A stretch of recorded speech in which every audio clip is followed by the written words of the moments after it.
Good morning, everyone. So, हमारा जो topic चल रहा था that is the Indian regulatory framework and there we have discuss about that how the laws are made and who makes the laws and उसके अंदर सबसे पहले हमने बात की थी legislature that makes the law. Legislature का मतलब क्या है? Centre legislature and the state legislature. Centre legislature one for the entire country that is parliament called the low and comprise of two body Lok Sabha and the Rajya Sabha. तो मैं बार बार बोल रहा हूँ, union legislature बोलिए, सेंट्रल लेजिस्लेचर बोलिए, पार्लियामेंट बोलिए, Lok Sabha and Rajya Sabha, सब एक ही बात है। एक बात को अलग अलग तरीके से हम बोल रहे हैं, ठीक है? कोई फर्क नहीं इनमें। अगर आप पार्लियामेंट बोले तो ऑटोमेटिकली मतलब हम लोकसभा राज्यसभा दोनों की बात कर रहे हैं।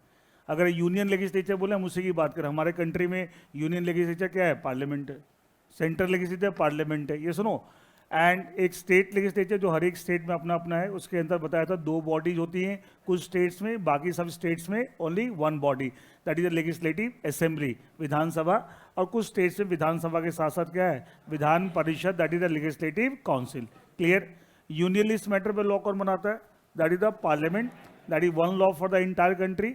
और स्टेट लिस्ट मैटर पे state legislature that will be one law for one particular state and that's why ऐसे laws state to state vary करते हैं। और कॉन्करेंट डेज पे दोनों बना सकते हैं, that is parliament as well as the state legislature. Clear?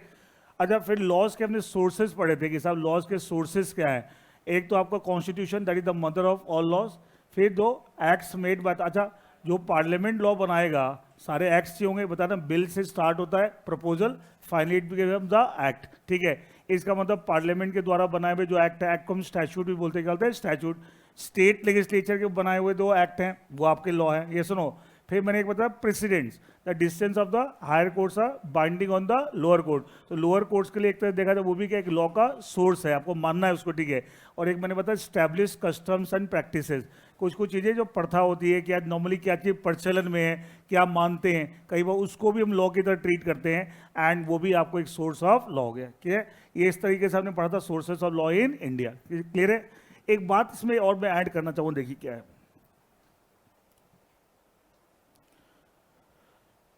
Arun बेटा, am I audible properly? Arun Jain.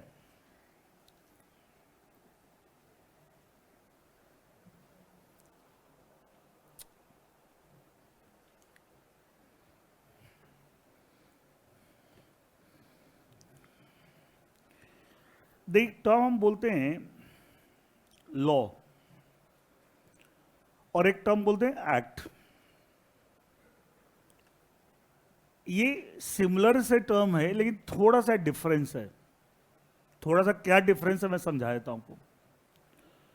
अच्छा, आपने सुना होगा रूल्स रेगुलेशंस, सुना तो है। एक्चुअली क्या होता है, जो एक्ट होते हैं, मैं एक एक्ट आपको दिखाता हूं, देखिए। अच्छा, आपके सिलेबस में एक टॉपिक आपका है लिमिटेड लाइबिलिटी पार्टनरशिप एक्ट 2008, बताया था। That is one of the laws part of your syllabus. तो मैं वो दिखाता हूँ कैसा होता है आपको। देखिए एक्ट कैसा होता है, थोड़ा सा आपको अंडरस्टैंडिंग आएगी। देखिए, और सारे एक्ट इसी पैटर्न पे होते हैं, इसी पैटर्न पे आपको होते हैं।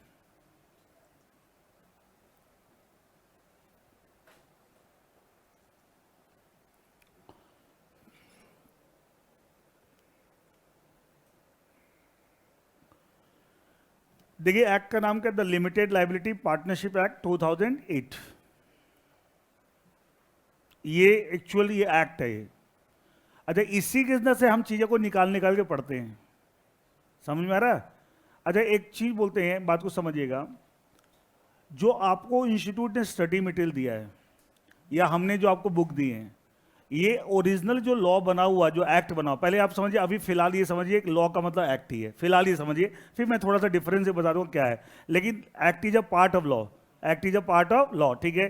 तो आप समझिए, जब मैं लॉ बोल रहा हूँ मतलब मैं एक्ट की ही बात कर रहा हूँ, मैं एक्ट की ही बात करता हूँ। आपके लिए इस स्टेज पे लॉ और एक्ट एक ही बात है, लेकिन थोड़ा सा डिफरेंस है क्या, मैं अभी थोड़ी देर में बता दूँ, थोड़ी देर में अभी बता दूँ मैं आपको। Is the clear?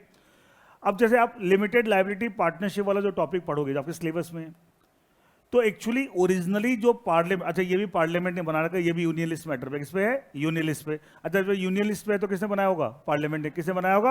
अब ये बात समझ में आने लगी होगी सबके सही। तो ये जो बना हुआ ऑलरेडी एक्ट है, इसके अंदर जो कंटेंट्स हैं तो एक्ट के अंदर जो कंटेंट्स हैं वो कंटेंट्स किस फॉर्म में होते हैं? इन the form of sections, in the form of sections. Clear भाई? इतनी सारी चीजें लिखी हुई एक्ट में तो उसकी नंबरिंग तो होगी, उन नंबर को क्या बोलते हैं? सेक्शन। क्या बोलते हैं? सेक्शन। अब देखो लिमिटेड लाइफ, ये एक एक्ट का मैं एग्जांपल बता रहा हूँ और ऐसे सारे एक्ट इसी पैटर्न पे होते हैं।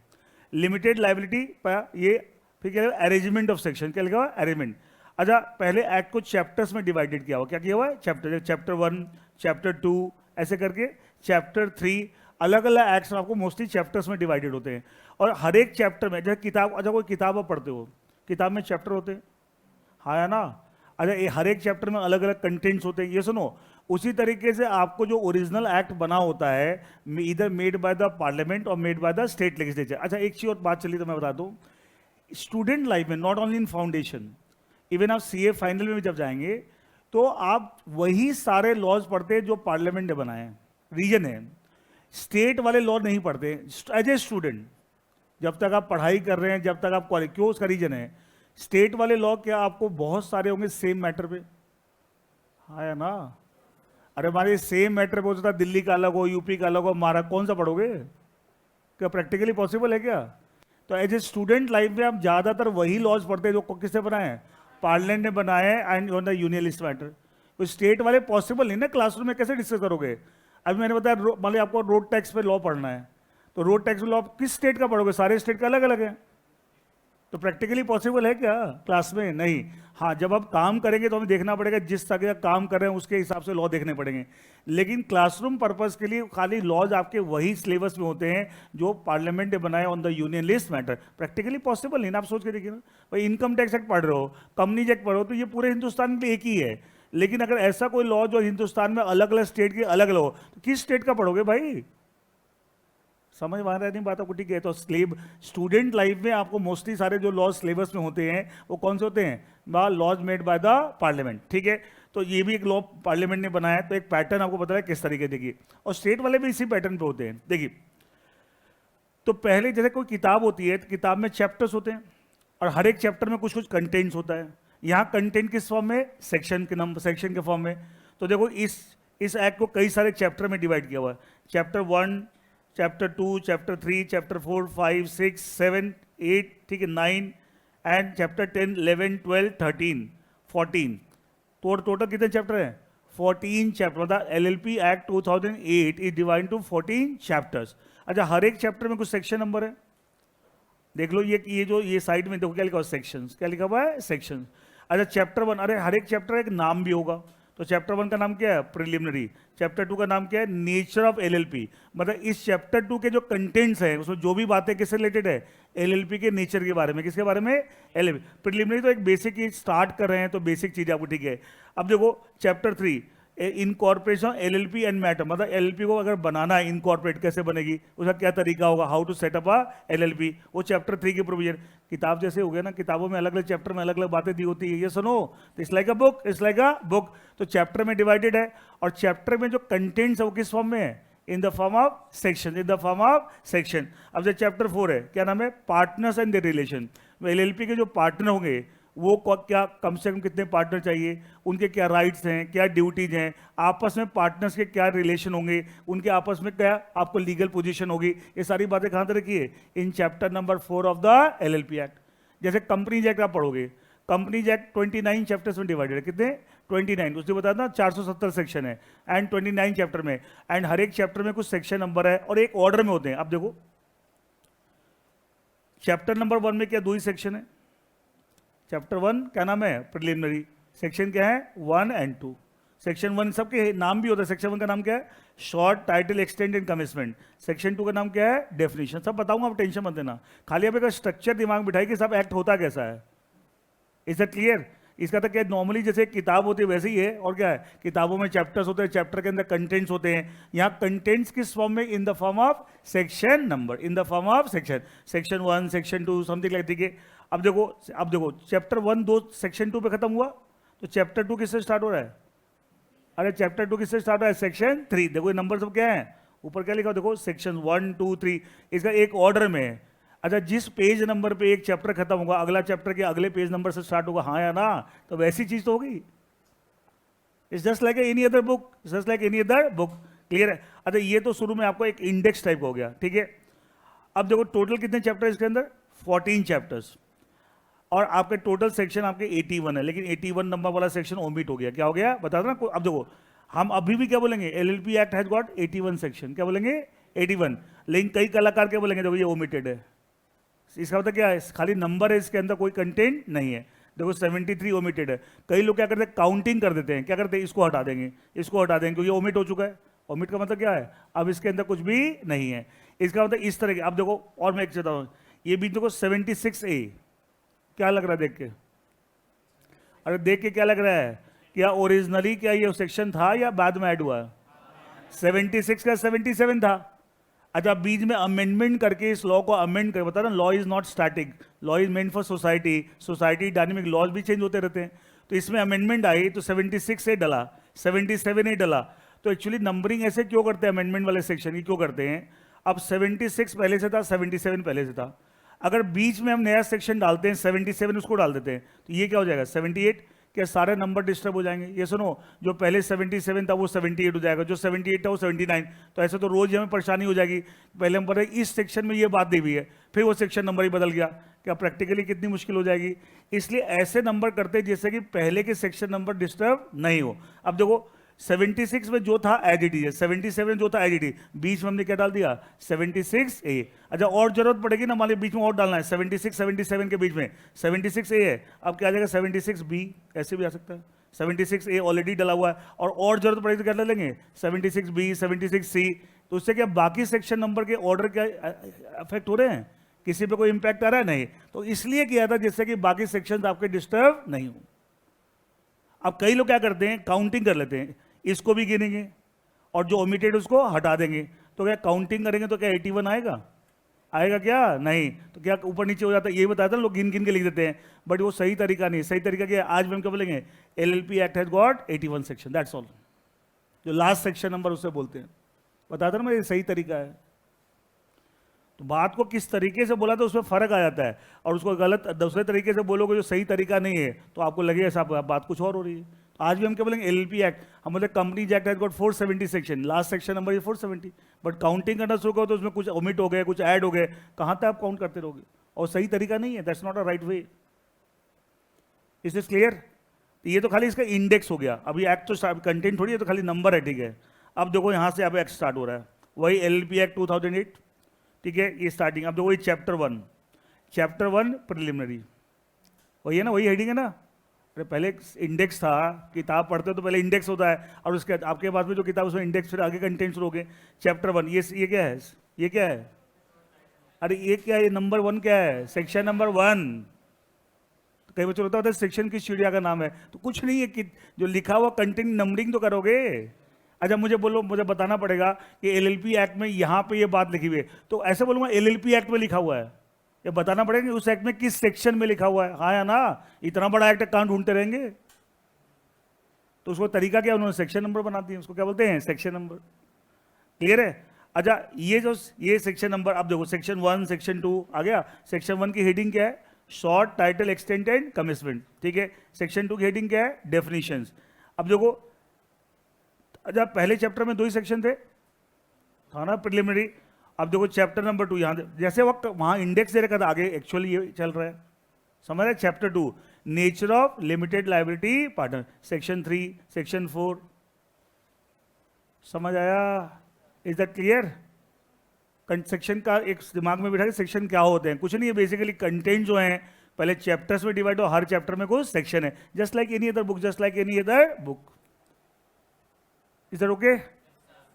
जरूरी है ना नंबरिंग करना, नंबरिंग नहीं करेंगे तो कैसे पता चले कौन सी बात। हम बोले एलएलपी है तो मैं 81 सेक्शन ढूंढता रहूंगा कहां पे लिखा हुआ है, मैं एग्जैक्टली बोलूं एलएलपी एक्ट के अंदर ये बात सेक्शन नंबर 20 में लिखी हुई है, तो मैं एग्जैक्टली सेक्शन 20 जाके चेक करूंगा ना।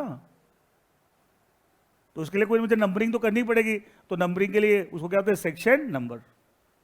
अच्छा सेम चीज हमारा देश का जो संविधान है, कॉन्स्टिट्यूशन ऑफ इंडिया, अच्छा क्या वो मदर ऑफ ऑल लॉज है?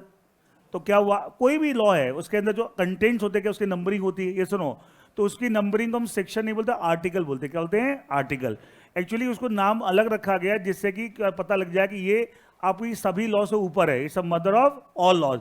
तो वहां पे हम कहते हैं कॉन्स्टिट्यूशन कहते हैं सेक्शन नंबर नहीं, क्या है, आर्टिकल नंबर। आर्टिकल 1 2 3 4, उसमें टोटल 395 आर्टिकल, कितने हैं, 395 आर्टिकल। अच्छा ये मत समझना ये कैसे सेक्शन आपके सिलेबस में है, ये तो मैं ओरिजिनल लॉ दिखा रहा हूँ, जो ओरिजिनल लॉ क्या है। इसमें से कुछ सेलेक्टिव चीजें आपके सिलेबस में होती है। आपने स्टडी मटेरियल देखोगे ना, तो उसके अंदर ये नहीं कि पूरा का पूरा 81 सेक्शन छाप दिए हैं, ठीक है, उसमें से सेलेक्टिव चीज़ आपके सिलेबस में होती है और उसी के हिसाब से आपको पढ़ाया जाएगा। मैं उसके एक्स्ट्रा भी कुछ थोड़ी बहुत चीज़ें बताऊंगा ऑब्वियसली, लेकिन जितना सिलेबस है वो प्लस कुछ एक्स्ट्रा, कि आपको नॉलेज और बेटर हो जाए। इधर ओके, कुछ समझ आया। इसका था जितने भी एक्ट्स होते हैं, एक्ट्स के अंदर क्या होते हैं, सेक्शंस। वो चैप्टर वेप्टर चलो वो तो अलग बात है, सेक्शंस होते हैं। और बाकी जो कॉन्स्टिट्यूशन है उसके अंदर सेक्शन है, आर्टिकल है। आर्टिकल जस्ट टू डिफरेंशिएट कि मदर ऑफ ऑल लॉज है तो हम अलग नाम रखें, अलग नाम रखें। तो वहां भी कंटेंट्स की जो नंबरिंग है 1 2 3 4 क्या है, उसको क्या बोलते हैं, आर्टिकल नंबर। क्या बोलते हैं, आर्टिकल नंबर। समझ आ रही बात, समझ आ रही है, ये सुनो पक्का।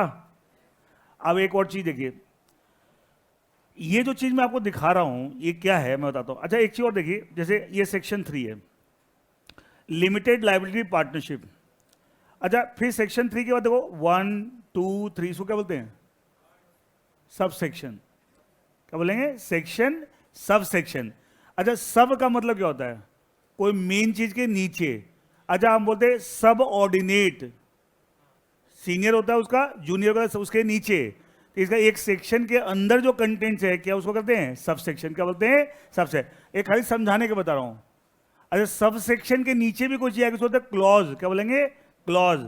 क्लॉज के नीचे भी कुछ जाएगा, क्या बोलेंगे, सब क्लॉज। मेन चीज ध्यान रखिए, सेक्शन एंड क्लॉज। सेक्शन के नीचे सब सेक्शन, फिर क्या आएगा, क्लॉज। क्लॉज के नीचे सब। सब का मतलब उसके नीचे होता है। अब जैसे अगर मान ली इसको मुझे पढ़ना हो,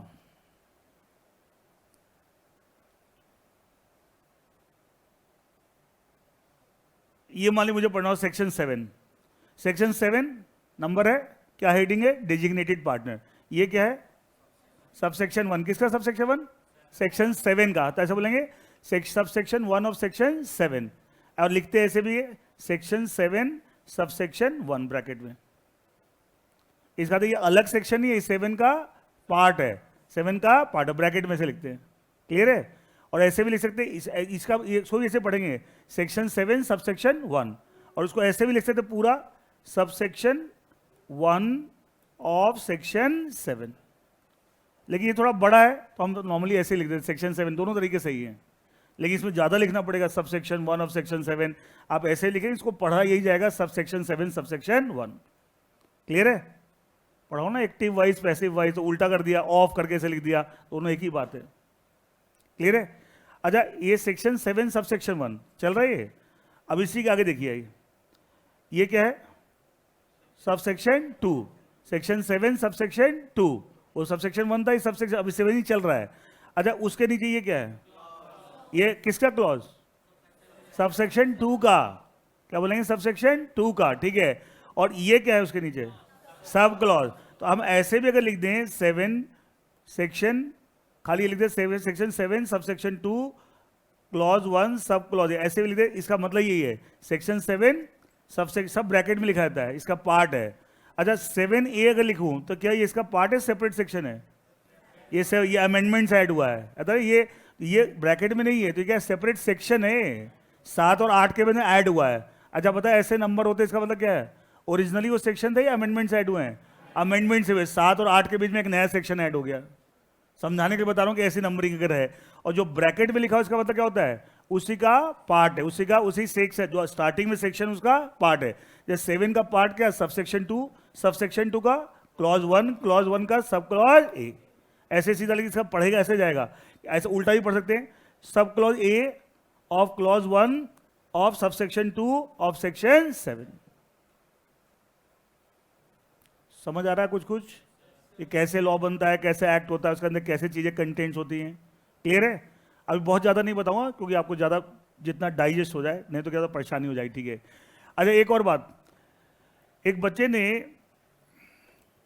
आई थिंक आपकी क्लास में लास्ट टू लास्ट क्लास में क्वेश्चन पूछा था, लास्ट टू लास्ट नहीं, आई थिंक पहली क्लास में जो 10 तारीख को क्लास हुई थी, 10 तारीख को हमारा बैच स्टार्ट हुआ था ना, 10th ऑफ अप्रैल। तो उस बच्चे ने पूछा ना कि साहब एलएलपी के ऊपर क्या पार्टनरशिप एक्ट के प्रोविजन लगते हैं क्या? याद है एक बच्चे ने पूछा, आई थिंक लास्ट में क्लास खत्म हो रही थी। देखो सेक्शन 4 क्या बोलता है, non applicability of Indian partnership act लिखा हुआ ना, कि इंडियन पार्टनरशिप एक्ट इस पे अप्लाई, जो क्या लिखा हुआ है, it is the provisions of Indian partnership act shall not apply to the LLP. कुछ चीजें होती हैं, तो कुछ चीजें होती हैं वो यहां लिख दी गई हैं। उसके लिए क्या लिखा हो, देखो सेव एज अदरवाइज, अभी आप नहीं समझ पाएंगे इसका। तो ये सेव का मतलब एक्सेप्ट, उन चीजों को छोड़ के जो यहां ऑलरेडी लिख दी गई हैं वो तो लगेगी, इसके अलावा आपको पार्टनरशिप एक्ट के प्रोविजंस पे अप्लाई नहीं होंगे। लिखा ना सेव एज अदरवाइज, पता क्या हुआ, उन चीजों को छोड़ दीजिए जो यहां पे लिखी हुई हैं, वो तो आपको, अच्छा जो चीजें एज इट इज हमें लगता है लगानी है, जो पार्टनरशिप फर्म पे लगाते हैं हमें एलएलपी पे लगानी है, तो हमने क्या किया, यहां पे लिख दिया, इसी एक्ट में लिख दिया है, तो उसको छोड़ दीजिए। अब बाकी आपको पार्टनरशिप एक्ट के प्रोविजन एलएलपी पे अप्लाई नहीं होंगे। अच्छा ये क्यों लिखा?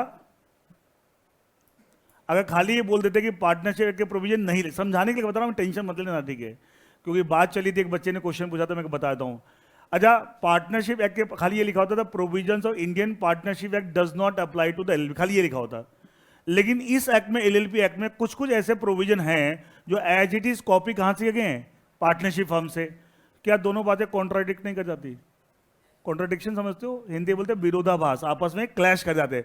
भाई एक तरफ आप कुछ चीजें एज इट इज लिख रहे हो पार्टनरशिप के यहां इस एक्ट में कि एलएलपी पे लगेगा, और एक तरफ लिख रहे हो कि सब पार्टनरशिप के प्रोविजन हम पे अप्लाई नहीं हुआ। क्या दोनों बातें आपस में क्लैश नहीं कर जाती? ये सुनो, तो हमने क्या लिख दिया स्टार्टिंग में, उन चीजों को छोड़ के जो यहां लिख ली हमने, बाकी पार्टनरशिप एक्ट यहां पे अप्लाई नहीं होगा। इसका मतलब क्या, जो लिख लिया वो तो लगेगा। कितनी स्मार्ट ड्राफ्टिंग है, देखो कितना स्मार्ट तरीका है। क्या मैंने उस दिन यही आंसर दिया था? ये सुनो, ये कहां से दिया था मैंने answer, section 4 of the LLP act. Is it okay? समझ आ रहा है? थोड़ा थोड़ा सा क्लियर है नाउ? अब ये तो बात होगी सब, ये किस तरीके से आपको, अच्छा एक चीज और, अब मैंने तो आपको जो किताब, आप टेंशन मत लें, ये थोड़ी सी कॉम्प्लिकेटेड चीज लग रही होगी, इतना आसान चीज नहीं है। एक लॉ में एक बात समझा रहा हूं, समझ लीजिए, कोई बात नहीं, बात चलिए, कहीं मैं सोचता हूं फाउंडेशन वालों को इतनी बात बताऊं या नहीं बताऊं, कोई बात नहीं, आप समझ सकते हैं आपको, और एक बार समझ जाएंगे तो आपको हमेशा फायदा रहेगा लॉ समझने में। एक कंसेप्ट बोलते हैं लॉ में, ये जो मैं आपको दिखा रहा हूं, इसको बोलते हैं बेयर एक्ट। क्या बोलते हैं? Bare act. आपको इंस्टीट्यूट ने जो स्टडी मटेरियल दिया है, या हमने जो आपको किताब दी, ये बेयर एक्ट नहीं है, और ये क्या है? बेयर एक्ट है। अच्छा बेयर एक्ट क्यों बोलते हैं इसको समझिएगा। अच्छा एक बच्चे का जन्म होता है, तो क्या बच्चा बेयर होता है या कपड़े पहन के पैदा होता है? अरे सोच रहे हो, एक बच्चे का जन्म होता है तो क्या बच्चे कपड़े, टाई, सूट बूट पहन के पैदा होता है? हर बच्चा क्या नंगा ही पैदा होता है ना, हाँ या ना? इतना शर्मा क्यों रहे भाई, ये तो यूनिवर्सल फैक्ट है। ये सुनो, क्या हम दुनिया वाले उसे क्लोथिंग करते हैं?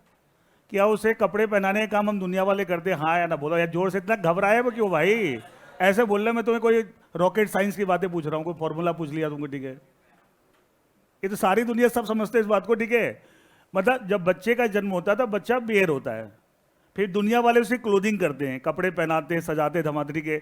बच्चा तो बेयर ही पैदा होता है, नहीं बोलते नंगा आया था नंगा ही जाएगा। अच्छा जो डेथ होती है तभी क्या होता है? अरे डेथ होती तभी क्या होता है? तन से सारे कपड़े उतार लिया, तो मालूम है कि नहीं तुम्हें? जो अर्थी सजाई जाती है तो क्या होता है, तन पे कपड़ा नहीं होता है, मालूम नहीं है? पूरा नहला धुला के, ठीक है? तो इसलिए बोलते हैं कि दुनिया, लोग बोलते हैं कि जिंदगी भर हाय हाय लोग लगा कर रहते हैं माया कमाने, मतलब पैसा कमा ले, और नंगे आए तो नंगे जाना है। ये यूनिवर्सल फैक्ट है। ये सभी चीज समझने वाली बात होती है कि लोग इतने परेशान होते, क्या कमा लूं, क्या कर लूं, क्या, ठीक है? लेकिन बाद में होता है कि लास्ट में क्या होता है, जाना खाली आती है। आपने एक स्टोरी सुनी कि नहीं सिकंदर की?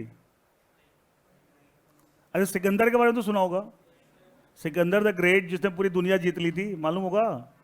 वर्ल्ड के बहुत कम ऐसे रूलर हुए हैं जिन्होंने करीब करीब पूरी दुनिया जीत ली थी, ठीक है? सिकंदर ने अपने अपने लोगों को बोला था, अपने जो भी अधिकारी लोग थे अपने राज्य के, कि जब मेरी डेथ होगी तो मेरे ना अर्थी के बाहर मेरे हाथ ऐसे रखना, मतलब अंदर मत रखना। बोला क्यों? बोला दुनिया को पता लगे कि साहब सिकंदर जिसने पूरी दुनिया जीत ली थी वो भी खाली हाथ ही गया था।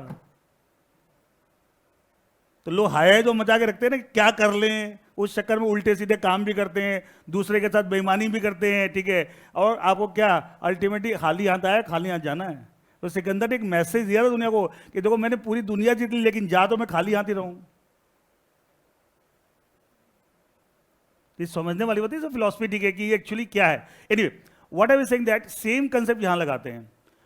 जैसे एक बच्चे का, एक इंसान का जन्म होता है तो बेर होता है, वैसे लॉ का जन्म किसके थ्रू हो रहा है? लेजिस्लेचर, है ना। लेजिस्लेचर जब कोई लॉ बनाता है तो law as it is made by the legislature, as it is, जिस किताब में लिखा होता है, कॉमा फुल स्टॉप सबके साथ, कोई चेंज नहीं होगा।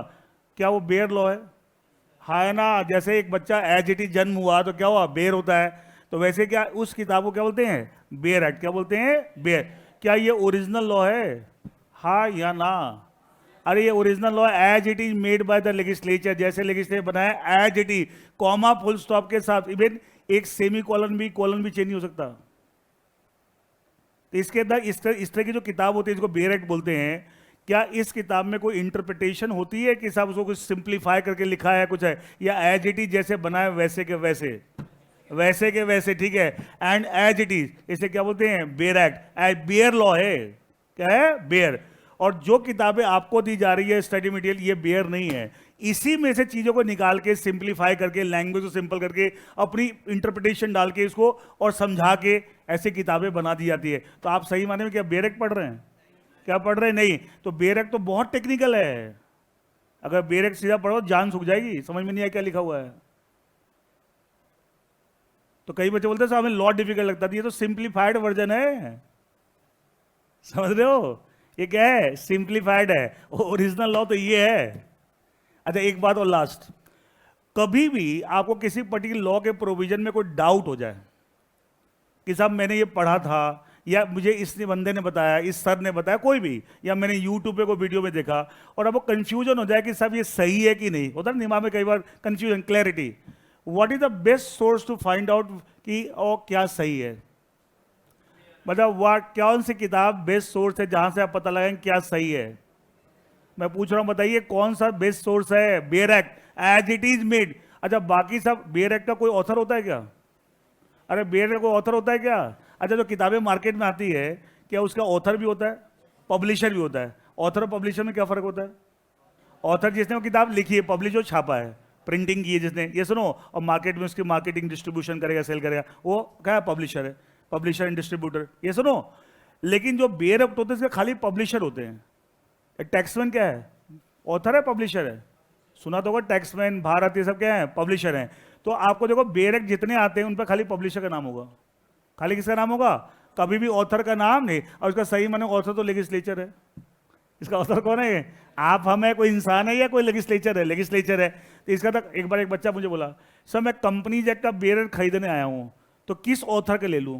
मैं कहा बेटा बेयर एक्ट का ऑथर कब से होने लगा, ठीक है, पब्लिशर्स तो हाँ खाली ये देख लो। अच्छा आप, भारत एक पब्लिशर है, सुना तो नाम, टैक्समैन, सब बड़े बड़े पब्लिशर है, ठीक है। आप अगर टैक्समैन का कंपनी जैक का बेयर खरीद रहे हो, टैक्समैन जो पब्लिशर है, या भारत खरीद रहे हो, या और किसी पब्लिशर खरीद रहे हो, क्या कंटेंट में कोई फर्क होगा? अरे पूछ रहा हूं कंटेंट में, whether it is a bare act of companies act, companies act का बेयर एक्ट कब ले रहे हो? भारत ने छापा है, पब्लिशर, टैक्समैन ने छापा है, पब्लिशर, और किसी पब्लिशर ने छापा है, तो क्या कंटेंट में उनके बेयर एक्ट में कोई फर्क होगा? नहीं। मतलब बेयर एक्ट का मतलब एज इट इज, किसी का भी ले लीजिए, खाली क्या देख सकते हो? Paper quality, printing quality, content में 1% भी, कोई एक कॉमा का भी फर्क नहीं आएगा। बताना, किसी लिखा थोड़ी है, तो जैसे लेजिस्लेचर बनाया एज इट इज छाप दिया गया है। तो what is the most reliable source? कभी भी अगर कंफ्यूजन हो जाए, सबसे रिलायबल सोर्स क्या है? बेयर एक्ट है। क्या सीए इंस्टीट्यूट की स्टडी मटेरियल है, या मेरी किताब है? नहीं, कुछ नहीं। सबसे इंपॉर्टेंट क्या है? Bare act. ये तरीका बता रहा हूं, कहीं कंफ्यूज हो जाओ किसी, बेयर एक्ट चेक करो।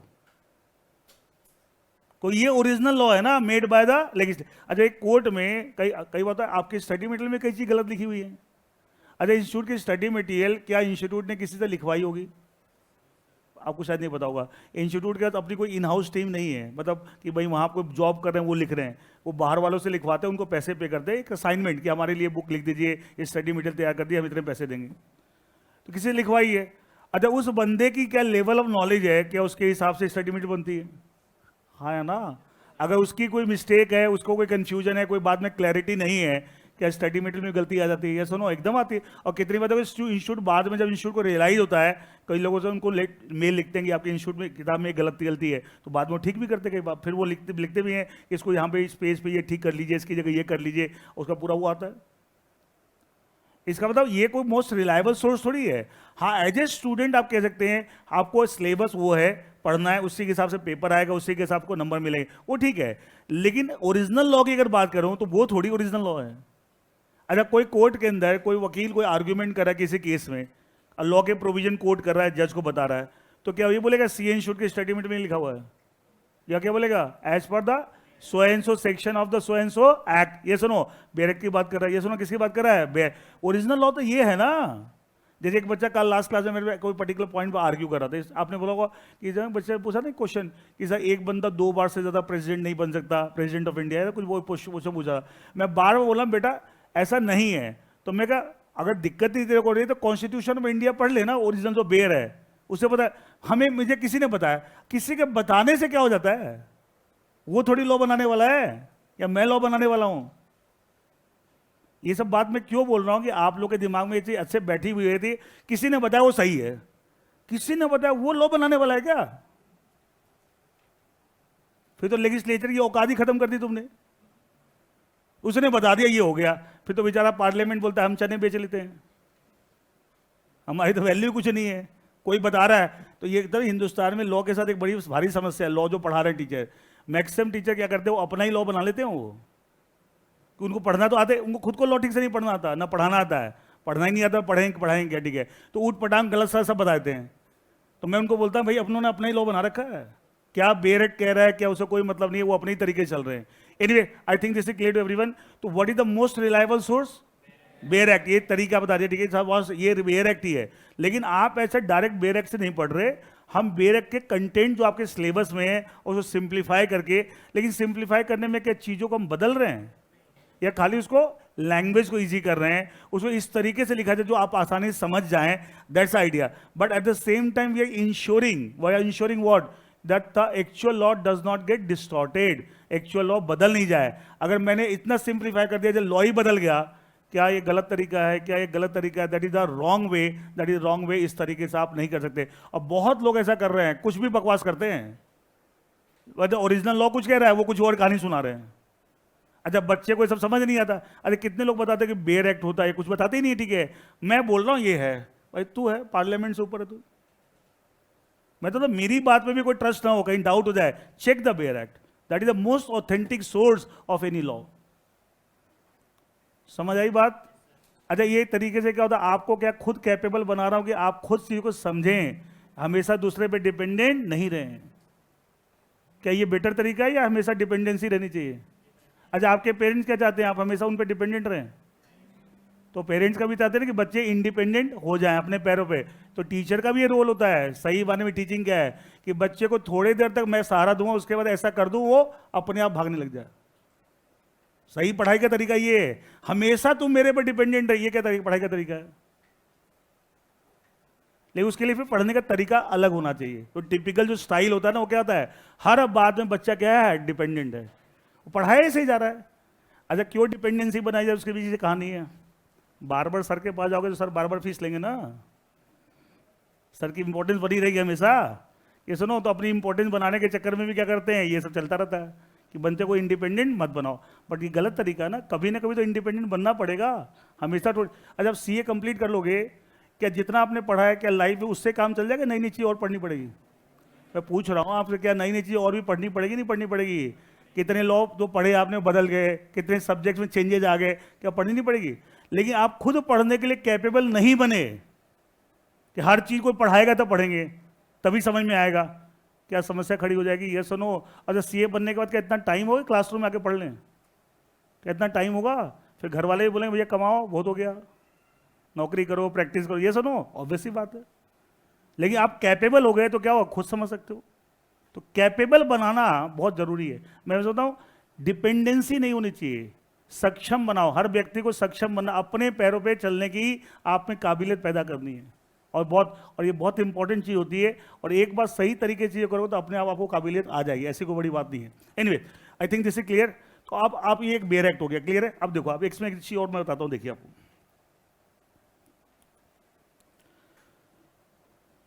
अब देखो, एक इसमें एक कंसेप्ट दे रखा है, देखो क्या लिखा हुआ है। जैसे एक लिखा हुआ स्मॉल, खाली ये नहीं कि अब मैं को प्रोविजन पढ़ा रहा हूँ, एक कुछ चीज़ समझाने के लिए बता रहा हूँ। लिखा स्मॉल लिमिटेड लाइबिलिटी पार्ट है, एक कंसेप्ट है small LLP. Means LLP the contribution of it does not exceed 25 lakh rupees और such higher amount not exceeding as में भी प्रिस्क्राइब्ड।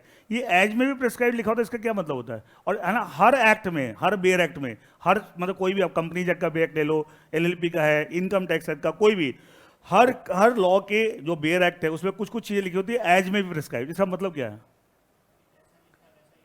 नहीं नहीं नहीं, इसका मतलब ये होता है, अच्छा ये जो जो हम पढ़ रहे हैं ये किसने बनाया?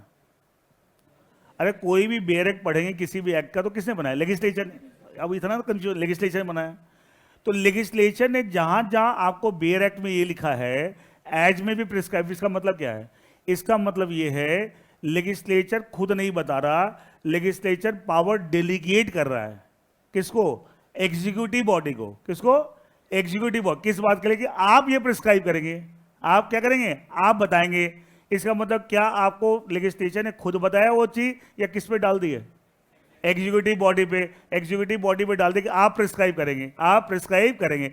इसके लिए अब प्रिस्क्राइब, अब एग्जीक्यूटिव बॉडी जब करेगी तो करेगी in the form of rules और in the form of regulation. कई बार रूल्स बनते, कई बार रेगुलेशन बनते, इतनी डिटेल में भी नहीं जाने को दिए, लेकिन कई बार रूल्स होता, कई बार रेगुलेशन। इसका मतलब क्या होता है? जब एग्जीक्यूटिव बॉडी आपको जो चीज प्रिस्क्राइब करती है तो क्या वो एक्ट बनाती है, रूल्स रेगुलेशन? अच्छा, वो रूल्स रेगुलेशन भी क्या लॉ का पार्ट है? अच्छा मुझे बताइए, अगर यहां पे इसका इस्तेमाल करके एग्जीक्यूटिव बॉडी ने जो भी प्रिस्क्राइब किया रूल्स में, रेगुलेशन में, मुझे इसको पूरा समझना है तो क्या मुझे वो रूल्स मिला के पढ़ना पड़ेगा? अरे हाँ या ना, क्या रूल्स मिला के पढ़ना पड़ेगा? ये सुनो कि वहां क्या दे रखा है, क्या प्रिस्क्राइब किया है, ये सुनो। इसका मतलब क्या रूल्स और रेगुलेशन भी लॉ का पार्ट हो गए? अरे हाँ या ना, जोर से बोलो यार। क्या वो रूल्स और रेगुलेशन में लॉ का पार्ट हो गए? यस और नो, दैट रूल्स और regulation also part of the law. ठीक है, वो भी तो लॉ का पार्ट, उसके बिना तो लॉ कंप्लीट है, इनकम्प्लीट है? तो जो बेयर एक्ट होता है, तो बेयर एक्ट क्या कंप्लीट लॉ है, इनकम्प्लीट लॉ है? Incomplete law. जगह जगह लिखा रहेगा एज में भी प्रिस्क्राइब, एज में भी प्रिस्क्राइब, और हर बेयर एक्ट में होता है। ये नहीं कि यहां लिखा हुआ, हर बेयर एक्ट में कितनी चीजें हैं जो कि लेजिस्लेचर ने किसको पावर दे दी है? एग्जीक्यूटिव बॉडी को। किस बात की? आप प्रिस्क्राइब करेंगे, क्या करेंगे आप, और प्रिस्क्राइब करने के लिए क्या बनाते हैं? Rules and regulation. क्या बनाते हैं? Rules and regulation. कई बार रूल्स होते हैं, कई बार रेगुलेशन, अलग अलग केस में अलग अलग होता है। Is that clear? अब देखिए, इसका मतलब वो भी तो लॉ का पार्ट हो गया। मुझे अगर पूरा समझना है तो मुझे रूल्स रेगुलेशन में क्या लिखा हुआ है, उन्होंने क्या प्रिस्क्राइब किया, मुझे वो मिला के पढ़ना पड़ेगा। ये सुनो, तो मुझे बताइए रूल्स और रेगुलेशन क्या लॉ का पार्ट हुआ ही नहीं हुआ? हाँ यार, जोर से बोला। अगर दिल से कोई बात एक्सेप्ट हो रही है, समझ आ रही है, लग रहा है हाँ बात सही बात की जाए तो जोर से। अगर आवाज से भी पता लगता है, अगर आप धीमे से बोलते हो तो लगता है डाउट है ना? ठीक है, और अगर आप लाउडली बोलते हैं तो पता लगता है आप पूरी तरीके से सेटिस्फाइड हैं, कन्विंस्ड हैं कि जो बोला जा रहा है वो सही बोला जा रहा है। पक्का? हाँ, अब मजा आया ना? मुझे मालूम है अभी नाश्ता नहीं किया होगा, ब्रेक में करोगे तुम। मम्मी ने पराठे बना के दिए होंगे। कोई बात नहीं, इतनी एनर्जी तो होती है, कल का खाना भी तो कुछ ना कुछ बॉडी में होगा ही। इसका मतलब अल्टीमेटली क्या आपको जो लॉ है, लॉ खाली एक्ट से पूरा हो जाता है, एक्ट के साथ और भी चीज जुड़ती हैं, और भी जुड़ती है, रूल्स एंड। अब कई बच्चे क्या बोलेंगे, मैं जैसे ही बोला कि सर एग्जीक्यूटिव बॉडी ने रूल्स रेगुलेशन बनाए और एग्जीक्यूटिव वो भी लॉ का पार्ट है, तो कई बच्चे बोलते sir executive body rules regulation law का पार्ट है, आप बोलते एग्जीक्यूटिव बॉडी लॉ नहीं बनाती, एग्जीक्यूटिव बॉडी तो लॉ को एग्जीक्यूट करती है। एकदम सही बोला था। अच्छा, यहां एग्जीक्यूटिव बॉडी ने अपने मन से लॉ बना दिया, उसको पावर डेलीगेट कीजिए है? किसने डेलीगेट की? लेजिस्लेचर ने। अच्छा बताइए, आपका क्या नाम बेटा? प्रथम। नाम ही देखो, प्रथम श्रेणी में बैठा बच्चा। देखिए, मैं कोई पावर मेरी है, प्रथम की नहीं है, लेकिन मैंने पावर प्रथम को डेलीगेट समझो ना, मैंने अलाउ कर दिया तुम ये पावर एक्सरसाइज। तो ये जब एक्सरसाइज करेंगे तो क्या ये अपने आप को रिप्रेजेंट करें या मुझे रिप्रेजेंट करें? मुझे रिप्रेजेंट करें तो क्या प्रॉब्लम है इसके अंदर? वैसे इनकी पावर नहीं है, मैंने ही अपनी पावर इनको दी है, मैंने अलाउ किया है। मैं मान ली यहां खड़ा, अच्छा यहां पढ़ाना, इस क्लास में आप सबको समझाना। किसकी पावर है? मेरी पावर है, मेरा राइट है, और का आपका नहीं है। लेकिन मान लीजिए प्रथम को मैंने खड़ा कर दिया कि पूरी क्लास को एक क्वेश्चन आप समझाओ, इस क्वेश्चन का आंसर आप समझाओ, इसका तो मेरा काम ये कर रहा है, लेकिन ये अपने आप कर रहा है, इसको मैंने ऑथराइज किया है, मैंने ऑथराइज किया है। तो एक साथ एग्जीक्यूटिव बॉडी जो लॉ बना रही है इन the form of rules and regulation, तो उसको पावर भी किसने दी है? लेजिस्लेचर। एक्ट में लिखा हो ना, एज में भी प्रिस्क्राइब, अगर नहीं लिखा हो तो नहीं कर सकते थे वो। तो एटलीस्ट सोर्स तो क्या है? लेजिस्लेचर ही है ना, सोर्स तो क्या है? लेजिस्लेचर ही है। कहानी तो यहीं से शुरू हो रही है। अगर यहां एज में भी प्रिस्क्राइब नहीं लिखा होता तो वो प्रिस्क्राइब नहीं कर सकते वो। अच्छा, नाम अलग अलग क्यों रखे गए? एक्ट क्या लॉ का पार्ट है? सबसे इंपॉर्टेंट पार्ट ही क्या है? एक्ट है। रूल्स लॉ का पार्ट है। रेगुलेट, अच्छा नाम भी अलग अलग क्यों रखे गए? कि नाम से पता लग जाए कि किसने बनाया है। अगर लॉ एक्ट के फॉर्म में तो किसने बनाया है? लेजिस्लेचर ने। और रूल्स रेगुलेशन तो किसने बनाया है? एग्जीक्यूटिव बॉडी ने, under the delegated power of the legislature. Legislature जो पावर डेली उसके हिसाब से बनाया है। तो नाम भी अलग अलग रखे जिससे पता लग जाए ये किसने बनाया है। समझ आया? और अल्टीमेट सारा सोर्स कहां से है? लेजिस्लेचर सही है। तो बात बार बार क्या प्रूव हो रही है? Laws are made by whom? Legislature. और लेजिस्लेचर कुछ कुछ चीजों के लिए पावर डेलीगेट कर देते किसको? एग्जीक्यूटिव। और ऐसा लिख के एज में प्रिस्क्राइब, और वो फिर बनाते कैसे? इन द फॉर्म ना। वो एक्ट नहीं बोलते, एक्ट बोलेंगे तो कंफ्यूजन हो जाएगा। लेजिस्लेशन ने बनाया, एग्जीक्यूटिव बॉडी ने। इसे नाम भी क्या रखे गए हैं? अलग अलग रखे गए। समझ आ रहा है?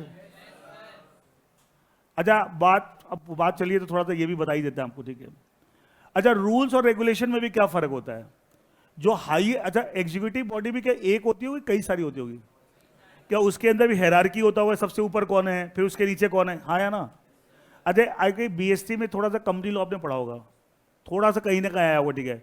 अच्छा, उसमें एक टर्म आएगा registrar of companies, company law में आता होगा आरओसी। अच्छा, एक आता होगा रीजनल डायरेक्टर, कुछ याद आ रहा है? ठीक है, कहीं ना कहीं सुना होगा, ठीक है? Ministry of corporate affairs, central government ministry, ऐसा आ रहा है? तो एमसीएस मैं सब बताऊंगा, आप टेंशन मत लेना। मैं खाली मैं जनरल बात कर रहा हूँ। I am not teaching any specific law. मैं कोई एलएलपी एक्ट नहीं पढ़ा रहा हूँ, ना मैं कंपनी एक्ट पढ़ा रहा हूँ। एक जनरल समझाने के लिए एग्जाम्पल लेकर समझा रहा हूँ, कोई डायरेक्टली ऐसे समझ में नहीं आएगा वो, ठीक है? अच्छा, सबसे ऊपर एमसी होता है। ये सब एग्जीक्यूटिव बॉडी है जो कंपनी लोगों को एग्जीक्यूट इंप्लीमेंट करने में इन्वॉल्व है। सबसे ऊपर कौन है? मिनिस्ट्री ऑफ कॉर्पोरेट अफेयर्स, उसके नीचे रीजनल डायरेक्टर, उसके नीचे आरओसी। तो अगर एमसीए कुछ प्रिस्क्राइब करेगी, अगर एमसीए को पावर दे रखी है तो क्या बनाएगी? रूल्स। हाईएस्ट एग्जीक्यूटिव बॉडी क्या बनाएगी? रूल्स। सबसे ऊपर है कंपनी लॉ मैटर में। अच्छा, कंपनीज एक्ट में अगर पावर दे रखी है कि साहब ये चीजें प्रिस्क्राइब, और प्रिस्क्राइब करने की पावर किसको देगी? एमसी को। तो कैसे प्रिस्क्राइब करेगी? In the form of rules. लेकिन अगर वही वैसी को पावर अगर कंपनीज एक्ट के बेयर एक्ट में आरडी को, रीजनल डायरेक्टर को, आरओसी को दे रखी है, तो क्या हाईएस्ट एग्जीक्यूटिव बॉडी है? Subordinate. RD reporting to MCA, ROC reporting to RD, तो वो बनाएंगे रेगुलेशन। क्या बनाएंगे? तो कितना स्मार्ट तरीका है, हर चीज का नाम भी अलग अलग रखा गया है। अच्छा, जैसे रूल्स में देखूंगा तो क्या समझ में आएगा? अगर मैं देखो कोई लॉ रूल्स के फॉर्म में तो क्या समझ में आएगा? क्या ओरिजिनली लेजिस्लेचर ने बनाया है? नहीं। क्या समझ में आएगा? एग्जीक्यूटिव बॉडी ने बनाया, under the delegated power legislature. और एग्जीक्यूटिव में किसने बनाया? Highest executive body. अगर मैं देखूंगा रेगुलेशन है तो क्या समझ में आएगा? क्या लेजिस्लेचर ने बनाया है? नहीं। किसने बनाया? एग्जीक्यूटिव बॉडी ने, under the delegated power legislature. और क्या वो एग्जीक्यूटिव बॉडी हाईएस्ट है, सबऑर्डिनेट है? सबऑर्डिनेट। सबके नाम भी अलग अलग रखे गए हैं। समझ आ रहा है? अब देखिए, इतनी डिस्कशन के बाद लास्ट में एक चीज हम देखते हैं। देखिए, एक डायग्राम बना रहा हूं, आप भी नोट कर लीजिएगा। मैं तो बेटा शुरू में ना, मैं पेपर स्टार्ट करता हूं शुरू में मैं थोड़ा स्लो चलता हूं। अच्छा, कोई भी चीज का बेस बनाने में टाइम लगता है, हाँ या ना? बिल्डिंग बनती है, देखते हो बेस बनाने में कितना, एक बार बेस बन जाए उसका फ्लोर फटाफट खिंच जाते हैं। तो घबराना नहीं, सर 4 क्लास हो गई, सर ने पढ़ाया गया, टेंशन है, वो मेरा काम है। मुझे अच्छा, ये 2 किताबें जो मिली हैं ये किसी और से नहीं बनवाई, हम मैंने ही बनाई है। मुझे सब पता है इसमें क्या क्या लिखा हुआ है, कहाँ क्या चीज़ है, एक एक चीज़ पता है, ठीक है? मैंने ही बनाई, अपने हाथ से बनाई है। आप उसकी टेंशन मत लो, मेरा काम है, मेरी जिम्मेदारी है। लेकिन कैसे स्टार्ट करना, बेस कैसे बनाना, उसमें टाइम लगता है। जब बेस ही खराब है तो आगे जाके हर जगह फंसोगे। देखिए, अगर इस डायग्राम को मैं बनाऊं, इसको बोलूं लॉ, क्या बोलूं? Law, LAW। अगर ये डायग्राम लॉ को रिप्रेजेंट कर रहा है, किसको रिप्रेजेंट कर रहा है? लॉ को। वंस रूल्स और रेगुलेशन में फर्क समझ में आ गया? देखिए,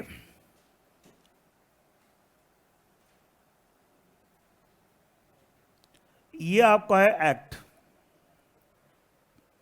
ये क्या है एक्ट, ये क्या है रूल्स, ये क्या है रेगुलेशंस। अच्छा, कोर्ट के जो केसेस होते हैं और decision of the higher courts are binding on the lower court, क्या वो भी लॉ है? सोर्स ऑफ लॉ बताता तो यहां लिख लीजिए प्रेसिडेंट्स,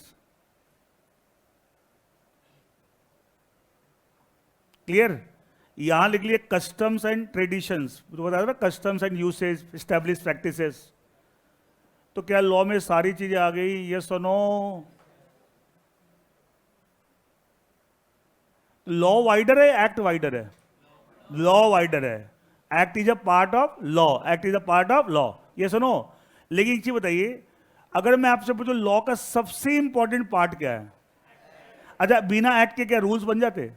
एक्ट के अंदर से ही तो पावर मिल रही है, ये सुनो, एक्ट के अंदर से पावर मिल रही है रूल्स बनाने की, रेगुलेशन। और इस एक्ट रूल्स रेगुलेशन को मिला के तो कोर्ट केस डिसाइड। अच्छा बताया, कोर्ट क्या नया लॉ बनाते हैं या लॉ को इंटरप्रेट करते हैं? लॉ, और लॉ ये सारी चीजें हैं, ये सुनो। इसका मतलब अगर एक्ट ना हो, ना रूल्स हो, ना रेगुलेशन, क्या कोर्ट आपको डिसीजन दे पाएंगे? नहीं। बताया था खाली आयरनिंग करते हैं, बताया था ना, खाली इस कपड़े को बेस्ट पॉसिबल लुक देते हैं, फैब्रिक चेंज नहीं। बताया था ना लास्ट क्लास में, कल एग्जांपल देके, इसका कोई नया लॉ नहीं बना रहे। तो क्या प्रेसिडेंट का जो कंसेप्ट है, क्या बिना एक्ट रूल्स रेगुलेशन हो सकता है? नहीं। इसका तो सारी बात का ओरिजिन सब कहां से आ रहा है? एक्ट से आ रहा है। तो अगर आपसे पूछा जाए what is the most important part of the law, क्या है? एक्ट है। इसके बिना कुछ नहीं है। ये एक्ट ना हो तो ना रूल्स बनेंगे, ना रेगुलेशन, ना डिसाइडेड कीजिए, कुछ नहीं हो सकता। इसका स्टार्ट कहां से हो रहा है? एक्ट से। उसके बाद सारी कहानी उसमें जुड़ती जाती है और कंप्लीट लॉ बन जाता है। क्या बन जाता है? Complete law. समझ आ रही बात? पक्का? इसका मतलब आप जो पढ़ते हैं खाली एक्ट पढ़ते हैं, लॉ पढ़ते हैं? लॉ पढ़ते हैं। इसका मतलब खाली क्या एक्ट के प्रोविजन पढ़ेंगे या साथ में रूल्स रेगुलेशन डिसाइडेड कैसे, ये सारी चीजें मिला के पढ़ते हैं, सारी चीजें मिला। और वो सब मिला के ही तो किताबें आपके लिए बनाई गई है सिंप्लीफाई करके कि भाई एक्ट तो खाली बेयर एक्ट नहीं, बेयर एक्ट के साथ उसके प्रोविजन, उसमें फिर रूल्स के प्रोविजन, रेगुलेशन, डिसाइड, सब मिला के आपको एक सिंप्लीफाइड तरीके से किताब बना के आपको दी जाती है। लेकिन उसका सोर्स एक नहीं है, कई जगह से मिलाया गया है, and that will get the complete picture of law. अच्छा, क्या एक्ट कंप्लीट लॉ है, इनकम्प्लीट लॉ है? एक्ट जो है वो कंप्लीट लॉ है, इनकम्प्लीट लॉ है? इनकम्प्लीट है ना, उसको कंप्लीट करने के लिए ये सब चीजें हैं। ये सुनो, आई थिंक, अच्छा ये मैंने ओवरऑल बताया, लॉ जनरल ऐसे बोलते हैं कंपनी लॉ, तो इसके अंदर क्या आएगा? कंपनीज एक्ट 2013 प्लस जितने रूल्स बने हुए made by MC, highest executive body, ROC या रीजनल डायरेक्टर ने कोई रेगुलेशन बनाने के वो आएंगे, जो भी डिसाइडेड केसेस हैं वो आएंगे। क्या वो सब बन के क्या बन जाएगा? Company law. And companies act is a part of the company law. तो इसलिए लॉ के अंदर एक्ट के अलावा और भी चीजें आती हैं, लेकिन सबसे important part of the law क्या है? एक्ट है। क्या है? एक्ट है। I think enough discussion on number of thing, and अच्छे से आपको समझ में होगा एक्ट क्या होता है, लॉ क्या होता है, बनता कैसे है, ये सारी कहानी मैंने आपको समझा दी है। और किसी को अगर लग रहा होगा ये सब ज्यादा हो रहा है, अब मेरे गले से बाहर हो रहा है, तो कोई बात नहीं है, आप इग्नोर कर दीजिए। कई लोग को होता है कि साहब इतना नहीं सर, कई लोग होता है परेशानी है, वो ज्यादा जानने में इंटरेस्टेड नहीं होते, वो बोलते हैं साहब भगवान ने मुझे छोटा दिमाग दिया है, छोटा ही बताओ, मेरे दिमाग की हार्ड डिस्क खत्म हो जाएगी। हार्ड डिस्क की कैपेसिटी होती है ना कि इतना ही डेटा उसके अंदर स्टोर हो सकता है। तो कई लोग होता है कि मेरे दिमाग की हार्ड डिस्क है ना खत्म हो जाएगी, स्पेस खत्म हो जाएगी, तो मेरा डेटा इसलिए आप कम ही बताओ, ठीक है। लेकिन आपको एक बात बता दूं, आप ये सोचते कि आपके दिमाग में इतनी चीजें नहीं आ सकती, आप अपने ब्रेन को अंडर एस्टिमेट कर रहे हैं। कहते हैं इंसान ने ना अपनी तरक्की पे खुद ही बाधा लगा रखी है। नहीं तो अगर बोलते ना सबसे बड़ा ऑब्स्ट्रक्शन इंसान खुद क्रिएट करता है। मैं ये नहीं कर सकता, मेरे से ही नहीं हो सकता, कभी नहीं हो सकता। जिस दिन ये बोलना शुरू कर दे मेरे से नहीं हो सकता, किसी हालत में नहीं हो सकता, कोई नहीं करा सकता। क्या आपने अपने लिए खुद ऑब्स्टेकल क्रिएट कर रखे हैं? जिस दिन ये बोलना शुरू कर दो ना ये कैसे नहीं होगा, मैं करके दिखाऊंगा, और इसके लिए जो करना पड़ेगा मैं करूंगा, देखो चीजें होती कि नहीं होती। और आपको एक डेटा बताऊंगा तो आप सुन के हैरान रह जाएंगे। पूरी दुनिया में most of the people even though don't use even 1% of the capacity of the brain, even 1% भी नहीं यूज करते हम अपने ब्रेन की ताकत को। और लोग अच्छा बहुत बच्चों देखा सो इतनी चीजें पढ़नी है, इतना सिलेबस है, मैं तो दिमाग फट जाएगा। कुछ नहीं होने वाला भाई, ये तुम सोच रहे हो, ऐसा होने वाला कुछ नहीं है। दिमाग में बहुत पावर है। अच्छा आइंस्टीन का नाम सुना है? बहुत बड़े साइंटिस्ट, थ्योरी ऑफ रिलेटिविटी दी थी, E=mc²। वो बोलते वो बंदा इतना बड़ा जीनियस था, उसने भी 5% के आसपास ये ब्रेन यूज किया था। तो ब्रेन को तुम समझ क्या रखो, ये तो मैं देखा बच्चे बड़े घबराते हैं, इतना इतना सीज, इतना सिलेबस, इतनी बातें, मुझे तो इतना सा बताओ। और कल ही क्या बताया था, इज्जत किससे बनती है? डिफिकल्ट काम करने से, एक्सपर्ट बनने से, कि भैया मेरे को जो समझ है मेरे सामने खड़ा नहीं होने दो, किसी को सामने बिठा दो, खड़ा नहीं होने दूंगा। मजा तो उसके अंदर है, लेकिन उसके लिए क्या उतनी समझ भी तो होनी चाहिए, तभी तो इस कॉन्फिडेंस आप बोल सकते हो किसी को बिठा दो सामने। जैसे मैं लॉ पढ़ाता हूं, कोई मुझे बोलता है लॉ में ये पढ़ाना है, वो पढ़ाना है, वहां पढ़ाना है, इतने बच्चों को पढ़ाना है, मैं कहता तू कहीं खड़ा कर दे। एक बार याद है मुझे, सीए फाइनल में एक टीचर ने मुझे बोला था कि साहब हम ऑडिटोरियम में आपकी एक क्लास लगाएंगे सीए फाइनल की, वहां 700 बच्चे एक साथ होंगे, आप पढ़ा लोगे 700 को? मैं कहा 7000 को बिठा दो, तुम 700 की बात करो।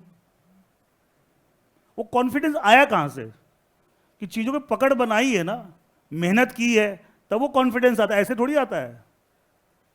तो आप पकड़ बनाइए, मैं बच्चों में ही जाता हूं, आप पकड़ बनाइए, अच्छा बनिए, बेस्ट बनिए, ठीक है, फिर देखना आपको दुनिया झुक झुक के सलाम करेगी, बोले यार ये बंदा तो जबरदस्त है, सब इसके बराबर खड़े नहीं हो सकते।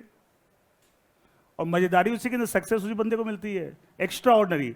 जो डिग्री मिलने का, दाल रोटी तो सबकी चल जाएगी, भूखा तो कोई नहीं मरेगा, लेकिन होता है एक्स्ट्रा ऑर्डिनरी सक्सेसफुल लोग कौन होते हैं? जो एक्स्ट्रा ऑर्डिनरी मेहनत करते हैं, एक्स्ट्रा ऑर्डिनरी पकड़ बनाते हैं, एक्सपर्ट बनते हैं, वो लोग एक्स्ट्रा ऑर्डिनरी सक्सेस। सब लोग तो सेम, इतने लोग सीए हैं कि आपको लगता है सब सेम सक्सेस मिल जाती है सबको। फर्क क्यों होता है? अप्रोच का फर्क है, आप कैसे अपनी लाइफ को लीड कर रहे हैं। Anyway, I think enough discussion on this, ठीक है। अब ये क्लियर हो गया होगा, लॉ एक्ट ये सब जो बता, रूल्स रेगुलेशन, जितनी बातें आप सुनते रहते होंगे, एक डायग्राम से मैंने सब क्लियर कर दिया, ठीक है। Now come back to the book, देखिए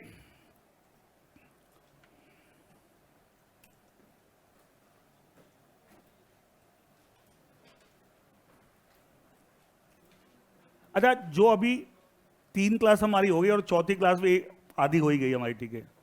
ये 3.5 क्लास में अभी तक जो पढ़ा, क्या डाइजेस्ट हुआ या नहीं हुआ? ऐसा तो नहीं कि डाइजेस्ट ही नहीं हुआ सर, आप तो यहाँ पढ़ाते थे, घर जाके हम वोमिटिंग कर देते थे। डाइजेस्ट हो गया ना, ठीक है। और अभी धीरे धीरे देखो क्या होता है, कोई भी चीज़ नया होता है, कंफर्ट आने में थोड़ा टाइम लगता है, लेकिन एक स्टार्ट में चीज़ों को समझ। लॉ क्या होता है, हम लॉ पढ़ते जा रहे हैं, पूरा 100 नंबर का पेपर, और नॉट ओनली दिस, आगे भी लॉ पढ़ना है, ठीक है, इंटर में, फाइनल में। एक समझ तो डेवलप करें, लॉ होता क्या है, क्यों बनता है, कौन बनाता है, ठीक है, क्या प्रोसेस है, ये सारी बातें। तो क्या होता है, अब हम कोई बात करते हैं तो क्लैरिटी, हमको यार तुरंत आप समझ जाओ क्या बात कर रहे हैं।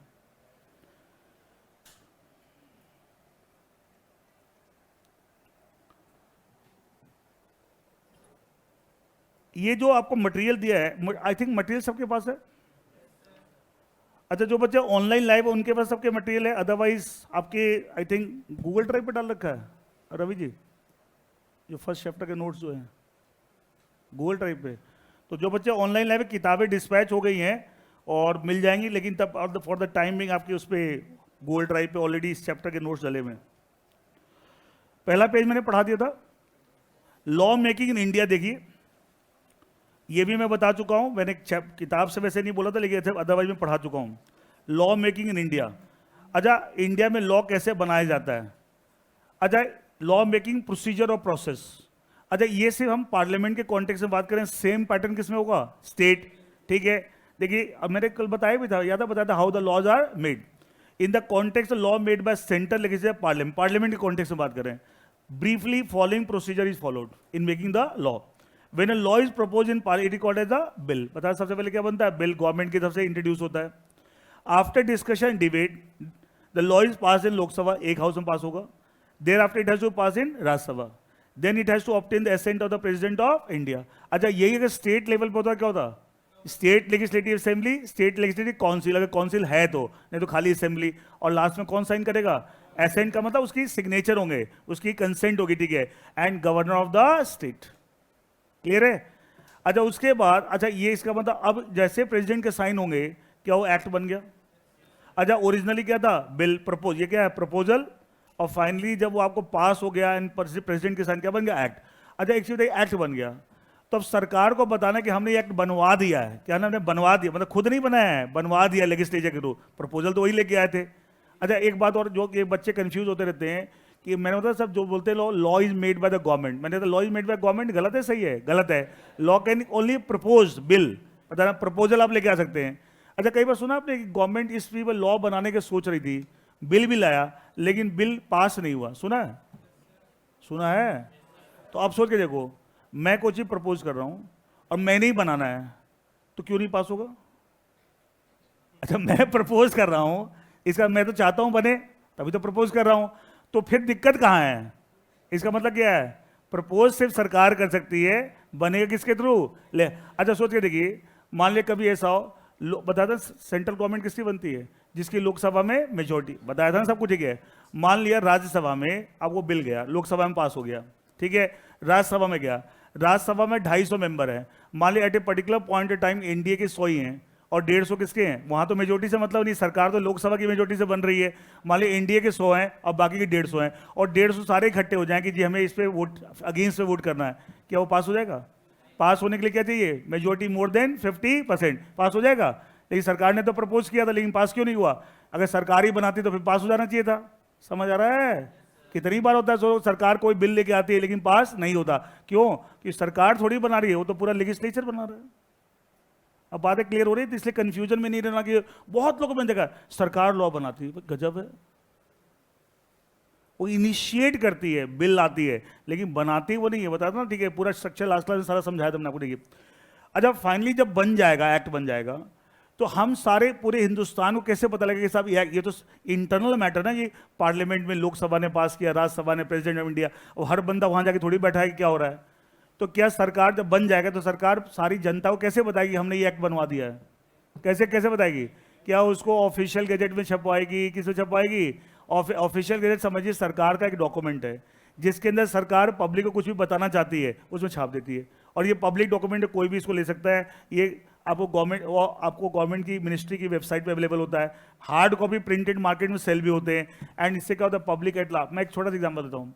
सीए इंस्टीट्यूट की इंटरनली एक डिसीजन लिया गया, जैसे अभी सुना होगा आपने एक डिसीजन, अच्छा कि साहब इस साल में 3 बार एग्जाम होंगे, तुम्हें कैसे पता लगे सीए इंस्टीट्यूट ऐसे बोल रहे हैं?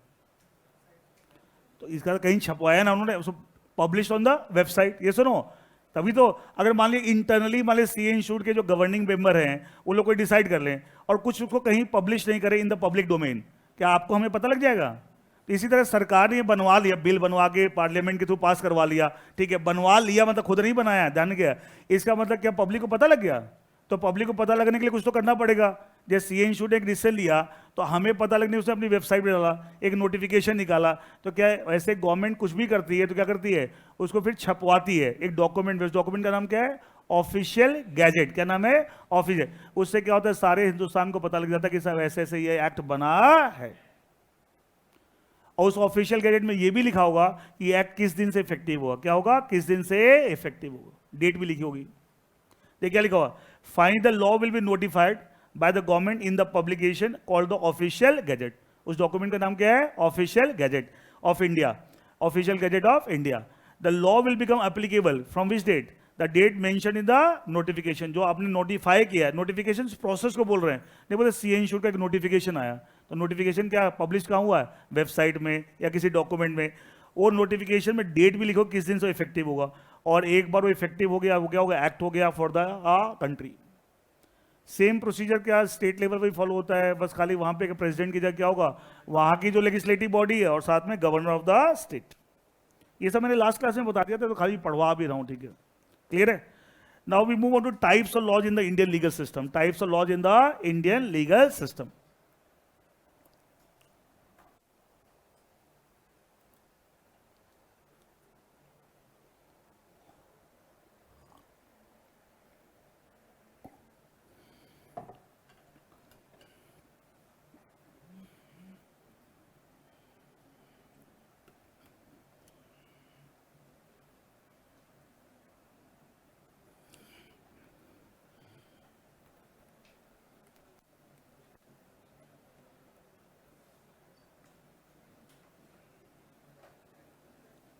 इसको हम 4 पार्ट में डिवाइड कर रहे हैं।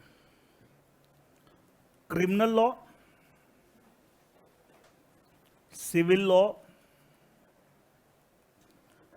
Presidents And lastly, that is the principles of natural justice.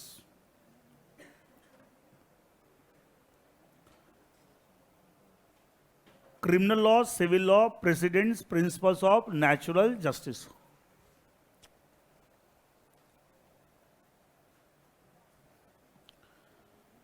एक एक करके हम बात करते हैं. अच्छा, क्रिमिनल लॉ आप खुद सोच के बताओ, क्या ये पनिशमेंट्स के लिए होते हैं?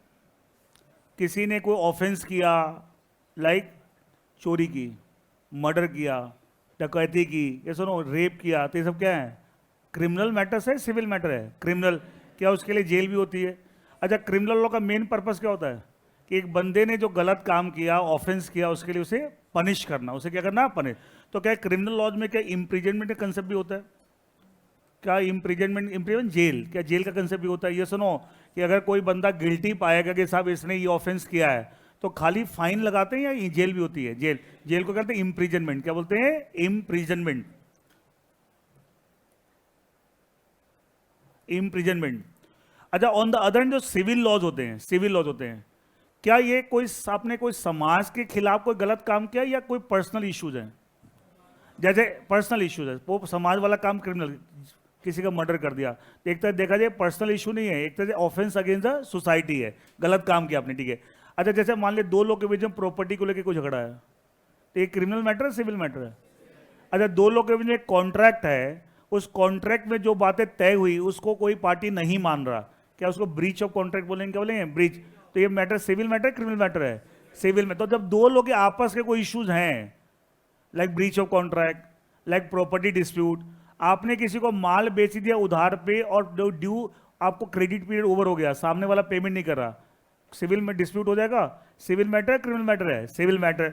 ये सुनो, किसी ने एडवांस पेमेंट कर दिया सेलर को, सेलर सब गुड्स की सप्लाई नहीं कर रहा, एंड डिस्प्यूट हो जाएगा, कौन सा है? Civil matter. तो इस तरह के जो इश्यूज हैं वो किससे रिजॉल्व होते हैं? सिविल लॉ से. लेकिन लाइक थेफ्ट, मर्डर, रेप, डकैती, ये सब क्या है? ये सब क्या है? क्रिमिनल मैटर्स है. और इसका पर्पस क्या? किसी पे फाइन लगाना या किसी को रेमेडी देना या किसी को पनिश करना है? पनिश करना, जेल वेल, इस तरह की चीज होती है, that is called the criminal. Actually ये सब चीज आपके सिलेबस में थोड़ा थोड़ा टच कर दिया है, नहीं तो क्रिमिनल लॉ अपने आप में कहानी है. हम चाहें तो क्रिमिनल लॉ के ऊपर 6-6 महीने बात कर सकते हैं. तो आपको खाली थोड़ा थोड़ा एक पैराग्राफ डाल दिया, तो बस इतना ब्रीफली ज़्यादा डिटेल में मैं जा भी नहीं रहा, क्योंकि आप अभी स्टेज पे समझ भी नहीं पाएंगे. तो मोटी मोटी बात, जहाँ इम्प्रिजनमेंट की बात होती है, पनिशमेंट ऑब्जेक्टिव है, एक गलत काम किया उसके लिए पनिश किया जाए, बंदा जेल किया जाए, वो क्या क्रिमिनल लॉ है. और जहाँ पे दो लोग के आपस में पर्सनल इश्यूज हैं, लाइक प्रॉपर्टी मैटर, पैसे आपने उधार दिए थे वो पैसे वापस नहीं कर रहा, गुड्स क्रेडिट पे बेचे थे वो पेमेंट नहीं कर रहा, कोई आपको किसी कॉन्ट्रैक्ट का ब्रीच कर दिया किसी ने दो लोग के बीच में, तो आप उसके अगेंस्ट लीगल एक्शन लेना चाहते हैं कि उसने कॉन्ट्रैक्ट फॉलो नहीं किया है. तो इस तरह के मैटर किस में आते हैं? सिविल लॉज में. किस में आते हैं? सिविल लॉज में. अच्छा, क्रिमिनल लॉ से रिलेटेड जो इंडिया में जो लॉज बने हुए हैं, जो लॉ बने हुए, तो जनरल नाम है क्रिमिनल लॉ, सिविल लॉ, तो कोई एक्ट होगा ना, वो कौन से, देखिए उसके क्या नाम है. पहले हम बात करते हैं क्रिमिनल लॉज की.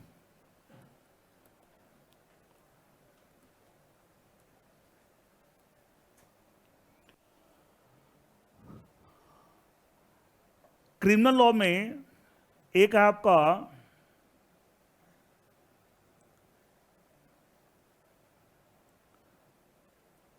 इंडियन पीनल कोड 1860, सुना होगा? आईपीसी, मूवीज में, वेब सीरीज में बहुत सुनते होंगे. Indian penal code, IPC. और एक दूसरा इसके साथ ही है, उसका नाम है criminal procedure code.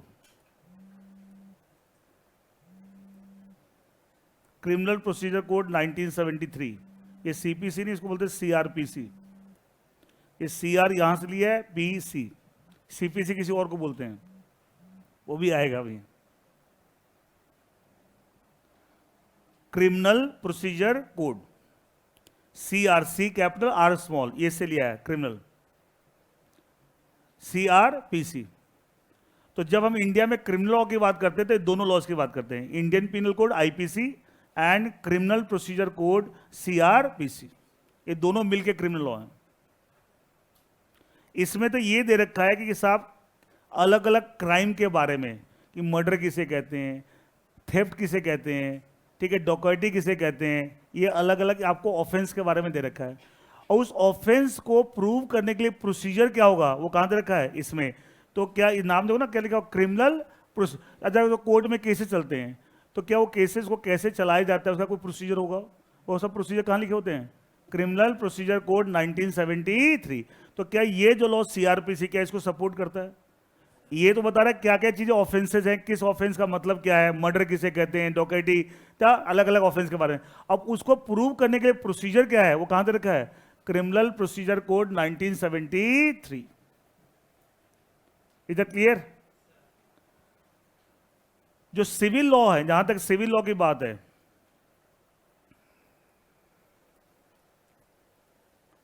Civil law में एक ही लॉ है, उसका नाम है सिविल प्रोसीजर कोड 1908। इसको ऐसे भी बोलते हैं, एक ही बात है, सेम चीज का दूसरा नाम भी है, इसको ऐसे ही बोलते हैं कोड ऑफ सिविल प्रोसीजर। तो कंफ्यूज मत हो जाना कि सब ये अलग से कैसे लिखा हुआ है, दोनों तरीके से बोलते हैं, code of civil procedure, code को आगे ले आए, कोड ऑफ सिविल प्रोसीजर, ऐसे ही बोलते हैं, सिविल प्रोसीजर कोड या कोड ऑफ सिविल प्रोसीजर, एक ही बात है। मतलब ये दो नहीं है, ध्यान रखना, इसके बीच में स्लैश लगा, और मतलब एक, दोनों एक ही चीज है, नाम अलग, मतलब दो तरीके से बोलते हैं। अच्छा, इसको शॉर्ट में बोलते हैं सीपीसी, सिविल प्रोसीजर कोड। अब आपको समझ में उसको सीआरपीसी क्यों बोल रहे हैं, कि उसको भी अगर सीपीसी बोलोगे तो कंफ्यूजन हो जाएगा हम किसकी बात कर रहे हैं। तो वहां पे क्रिमिनल प्रोसीजर कोड को शॉर्ट में कहते हैं सीआरपीसी, जिसे क्लियरिटी रहे कि हम एग्जैक्टली किसकी बात कर रहे हैं। नहीं तो उसको भी सीपीसी बोलो तो कंफ्यूजन हो जाए हम किसकी बात कर रहे हैं। Is it okay. Civil procedure code भी बोलते हैं, कोड ऑफ सिविल प्रोसीजर, एक ही बात है। समझ आया।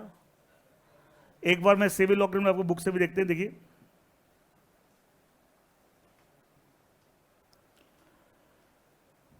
criminal law, it is concerned with laws pertaining violation of the rules of law or public wrong, मतलब ऐसे जो समाज के अगेंस्ट गलत माने जाते हैं, and punishment of the same, उसके लिए पनिशमेंट होती है।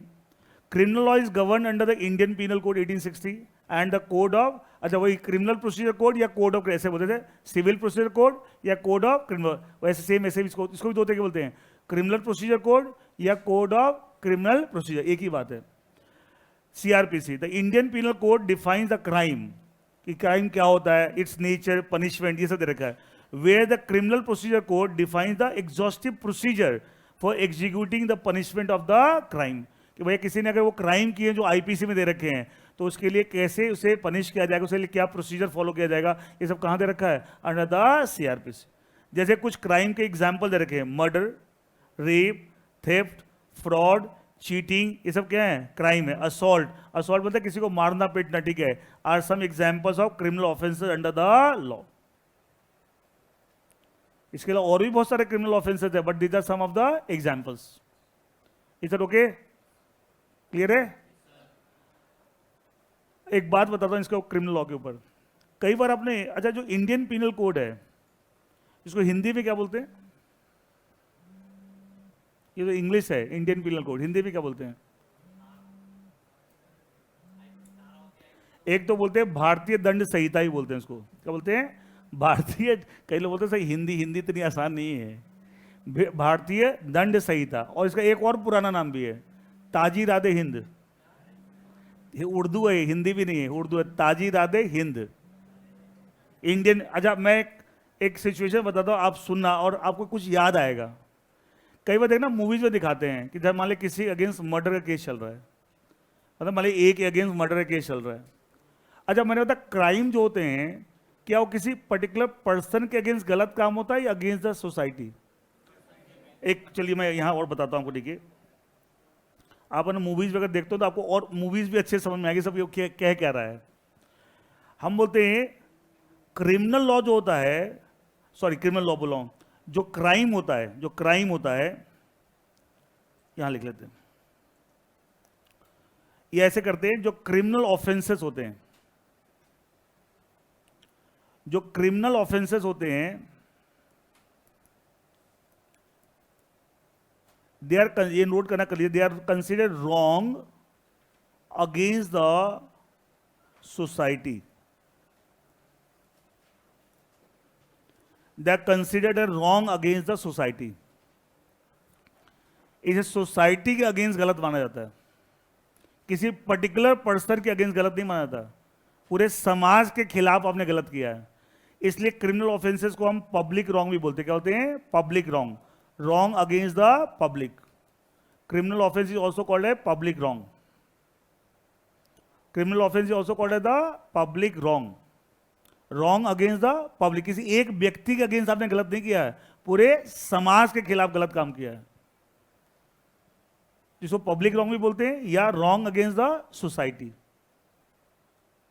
अभी मैं इसका इंप्लीकेशन बताऊंगा, इसका फिर इंपैक्ट क्या होगा। लेकिन जो सिविल ऑफेंस होते हैं, जो सिविल लॉ से चलते हैं, जो सिविल ऑफेंस होते हैं,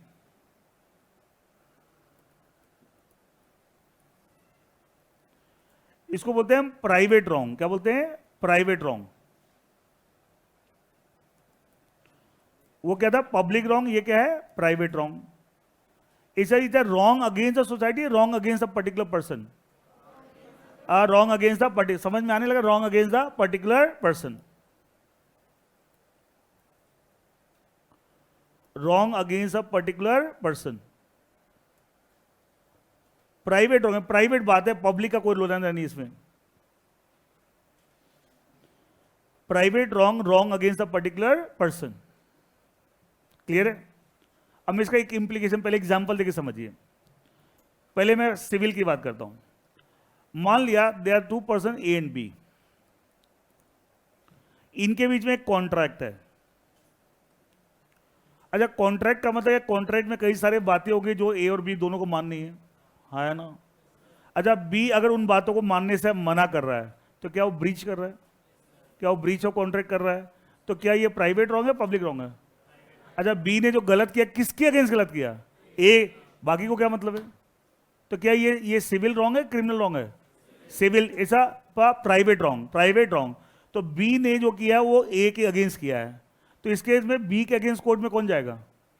ए जाएगा। एंड उसके लिए वो जो सिविल लॉ के जो लॉज हैं, सिविल प्रोसीजर कोड बताया सिविल प्रोसीजर कोड 1908, उसका इस्तेमाल करके वो इसके अगेंस्ट केस करेगा। ये सुनो, ये सुनो। अच्छा, सिविल मैटर में जो केस करता है, जो केस करता है, अच्छा जो केस कर रहा है, क्या वो रेमेडी मांग रहा है?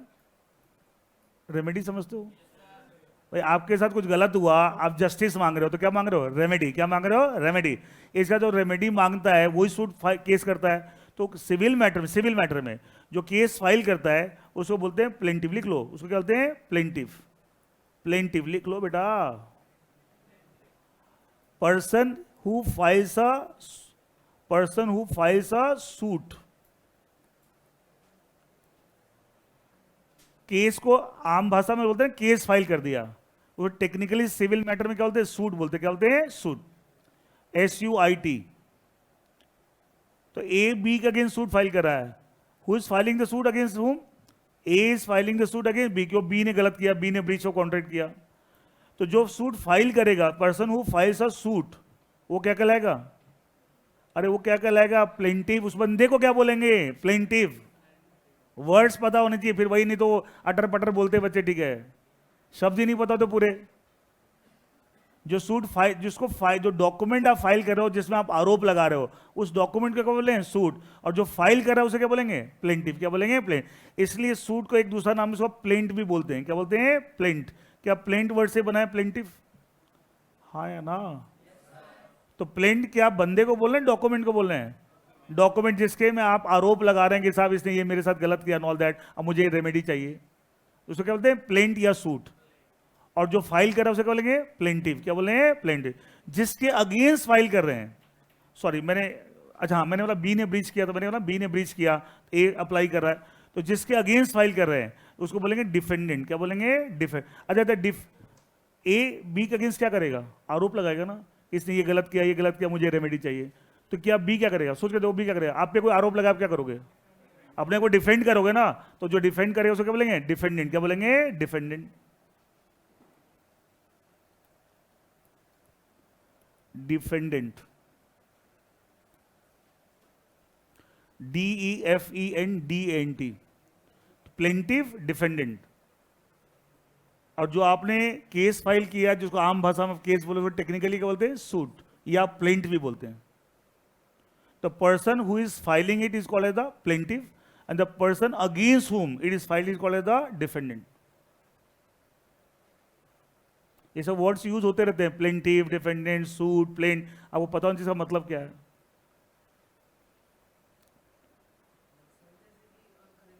नहीं अभी खत्म नहीं हुआ था, अभी लेट मी कंप्लीट, फिर क्वेश्चन पूछना।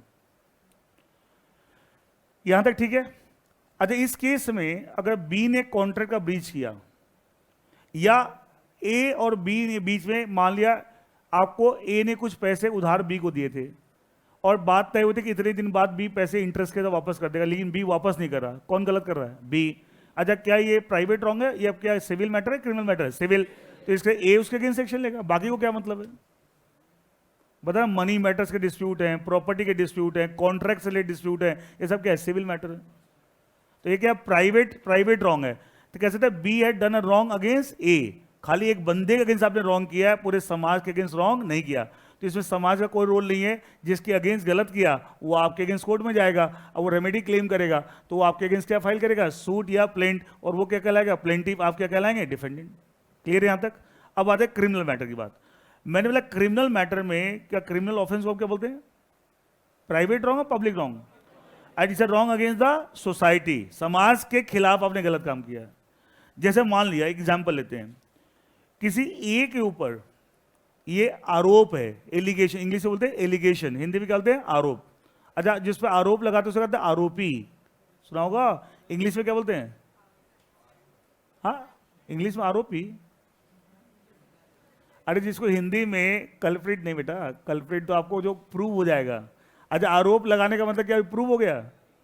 खाली क्या बोलते हैं? ठीक बोला, एक्यूज। क्या बोलते हैं? एक्यूज्ड।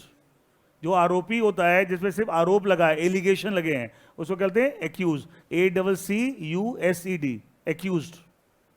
सब मूवीज वगैरह में, वेब सीरीज सब सुनते रहते होगे, सब वो एक्यूज्ड है, ये आप समझना है वो बोल क्या रहा है। आज जब ये प्रूव हो जाएगा ना कि गिल्टी है, कोर्ट में प्रूव हो गया, तो वो कहलाएगा कन्विक्ट। क्या कहलाएगा? कन्विक्ट। तो एक्यूज और कन्विक्ट में फर्क होता है। अगर देखना कई बार फिल्मों दिखाएंगे, मान ली ए के अगेंस्ट केस चल रहा है, ठीक है, और कोई लॉयर ये प्रूव करने की कोशिश करे कि ए ने गलत काम किया है, अभी केस चल रहा है, और बीच में मान लिया उसने उसको कन्विक्ट बोल दिया, देखना ए का वकील तुरंत खड़ा हो जाएगा, ऑब्जेक्शन माय लॉर्ड, मेरे क्लाइंट को इसने कन्विक्ट कैसे बोल दिया? अभी क्या ये कन्विक्ट है? नहीं, अभी क्या है? एक्यूज। कन्विक्ट का मतलब क्या है? He has already been prove to be guilty, already prove हो गया क्या है? गिल्टी। अभी तो केस चल रहा है, हो सकता है उसको प्रूव ना भी हो सकता है वो गिल्टी ना भी हो, आया ना, तो अभी आप उसको कन्विक्ट कैसे बोल सकते हो? अभी क्या बोलना है? एक्यूज बोलना है। हर चीज के लिए टर्म बने हुए हैं, ये नहीं कुछ भी बोल दोगे, ठीक है। यहां देखिए, मान ली ए के ऊपर, आप क्रिमिनल का मैं एग्जांपल देता हूं, मान ली ए के ऊपर एक एलिगेशन है, आरोप है, क्या कि उसने बी का मर्डर किया। क्या मर्डर क्या सिविल ऑफेंस है, क्रिमिनल ऑफेंस है? Criminal offence.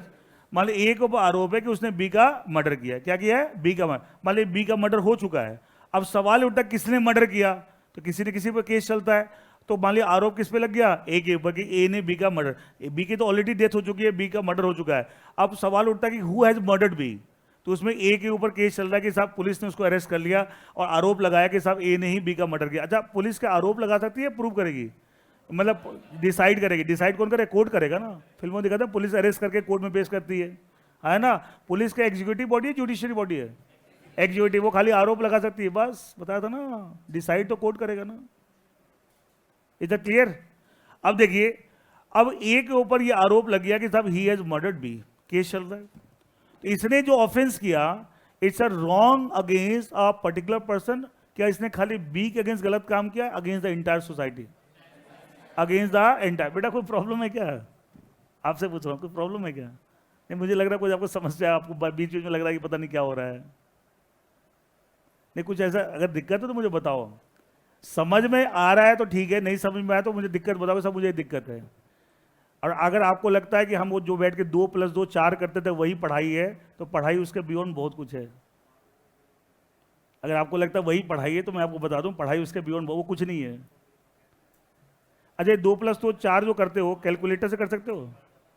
पूछो, कैलकुलेटर से कर सकते हो? अरे पूछ रहा हूं यार, कितने का मिलता है कैलकुलेटर? 100 रुपये का, 200 का? अरे 450 का मान लो, 500 का मान लो, 1000 का मान लो, ठीक है, तो उसकी औकात उतनी है जो जोड़ घटाव तुम करते हो। तुम्हें लगता है ना वो पढ़ाई है। और कल बताया था जो लॉ की इंटरप्रिटेशन और जो कोर्ट्स में सुप्रीम कोर्ट में जो खड़े होते हैं उनकी फीस देखो। तो तुम्हें दिमाग में भ्रम निकाल दूंगा, ठीक है, कि तुम सोचते हो जोड़ घटाव की दुनिया बहुत बड़ी चीज़ है, वो कुछ नहीं है। और मेरे को एक्सपीरियंस दोनों फील्ड का है। मैंने एलएलबी कर रखी है, सीएस कर रखा, और क्या मैंने मैथमेटिक्स में ग्रेजुएशन कर रखी, बता अट्ठा। तो वो जो तो जोड़ घटाव की दुनिया भी मैंने बहुत अच्छी देख रखी है। आई बता ना, I have been Delhi university rank holder in mathematics. तो वो जो तुम दुनिया बता रहे हो वो सब देख रखी है, वो कुछ नहीं है इसके सामने।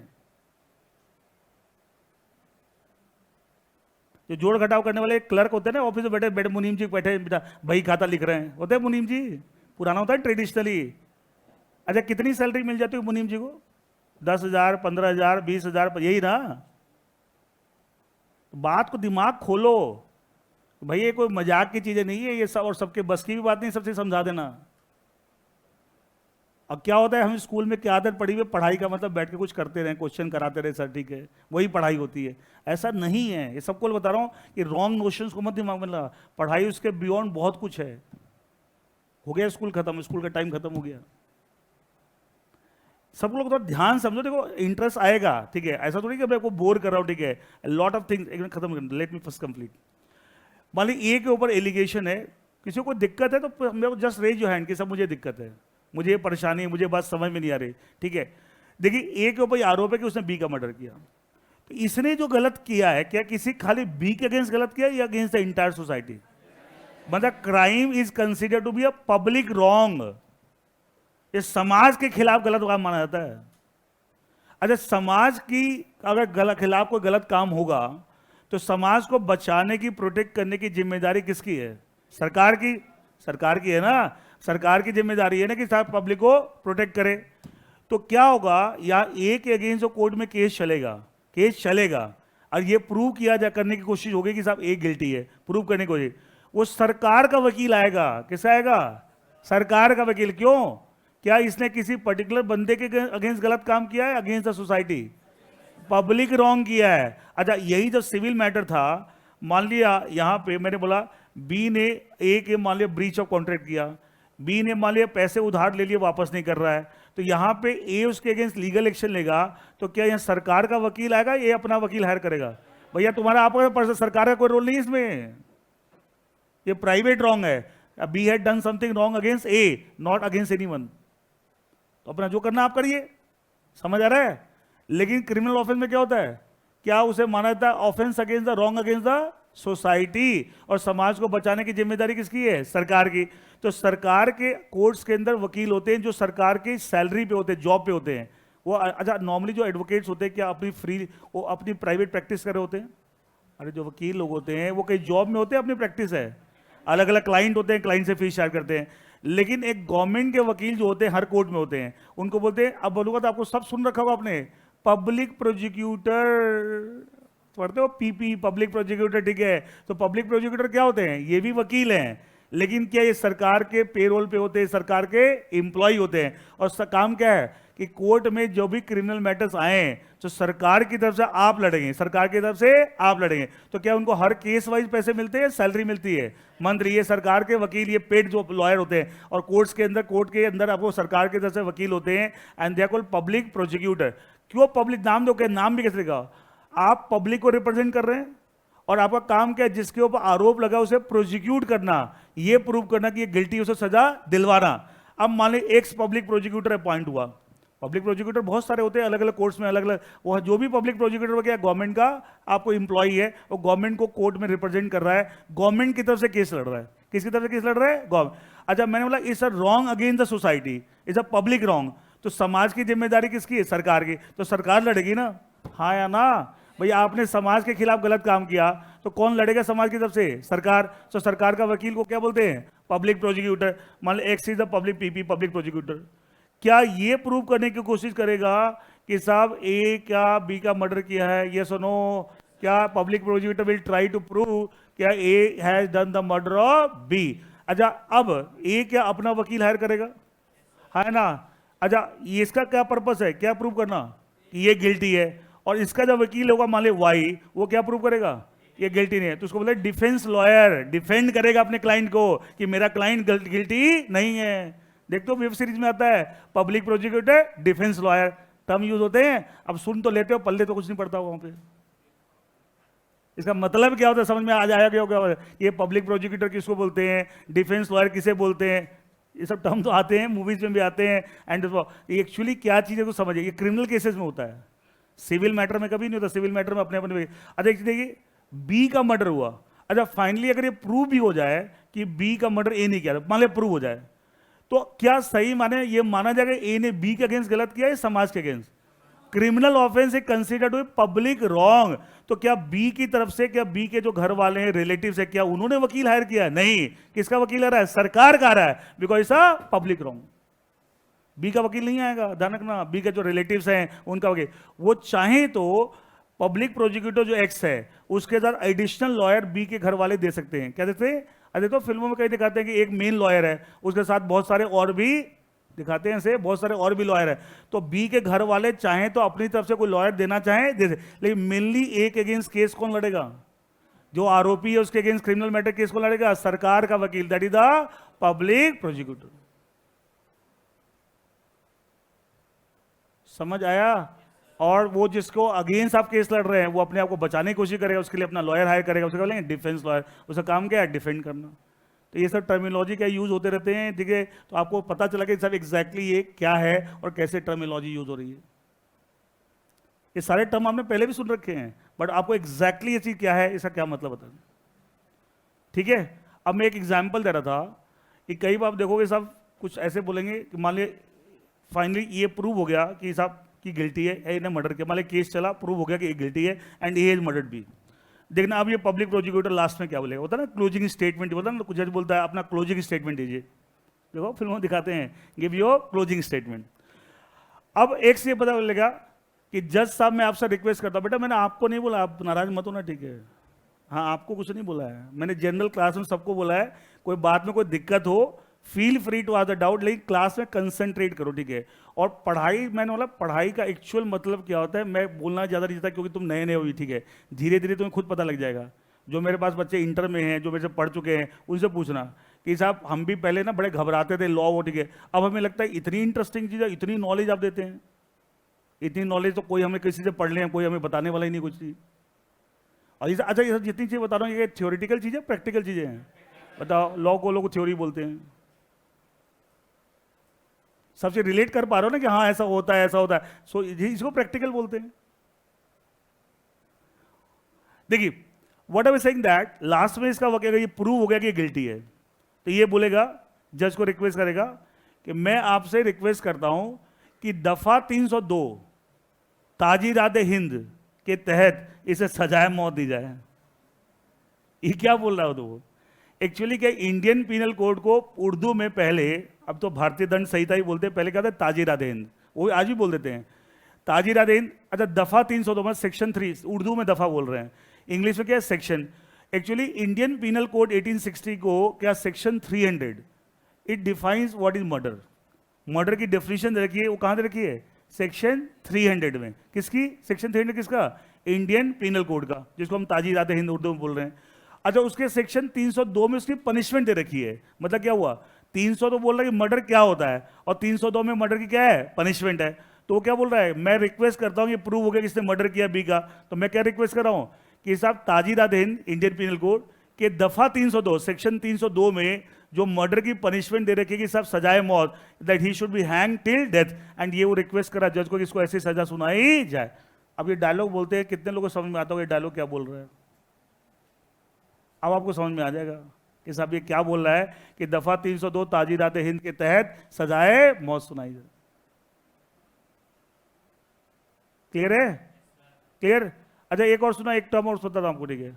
आपने सुना होगा एक आम भाषा में हम बोलते हैं ये 420 आदमी है, ये 420 ही करता है, सुना हुआ?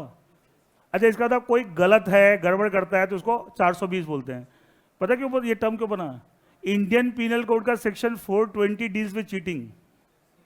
इंडियन पीनल कोड का सेक्शन 420 जो है वो चीटिंग को डिफाइन करता है, चीटिंग किसे कहते हैं, इसलिए आम भाषा में क्या पड़ गया 420, मतलब कि एक्चुअली चीट करने वाला बंदा है, तो आम भाषा में उसी से बना है ये, कि 420 आदमी है, 420 ही करता है ये, ठीक है। अब एक एक करके मैं आपके डाउट लेता हूं, क्लियर हो गया बात सबको, ठीक है। क्रिमिनल सिविल इंटरेस्टिंग है, तो कितनी इंटरेस्टिंग चीजें हैं। अच्छा हाँ, कुछ तुमको डाउट, तुम्हारा हाथ खड़ा किया था। अरे भाई पब्लिक रॉन्ग कहां था, मतलब तुम ये बोले इसने इसका मर्डर किया तो ये पब्लिक रॉन्ग, अरे भाई कंसेप्ट लॉ में दे रखे हैं कि आप ऐसी चीजें करेंगे तो माना जाएगा पूरे समाज के खिलाफ गलत काम कर रहे हैं,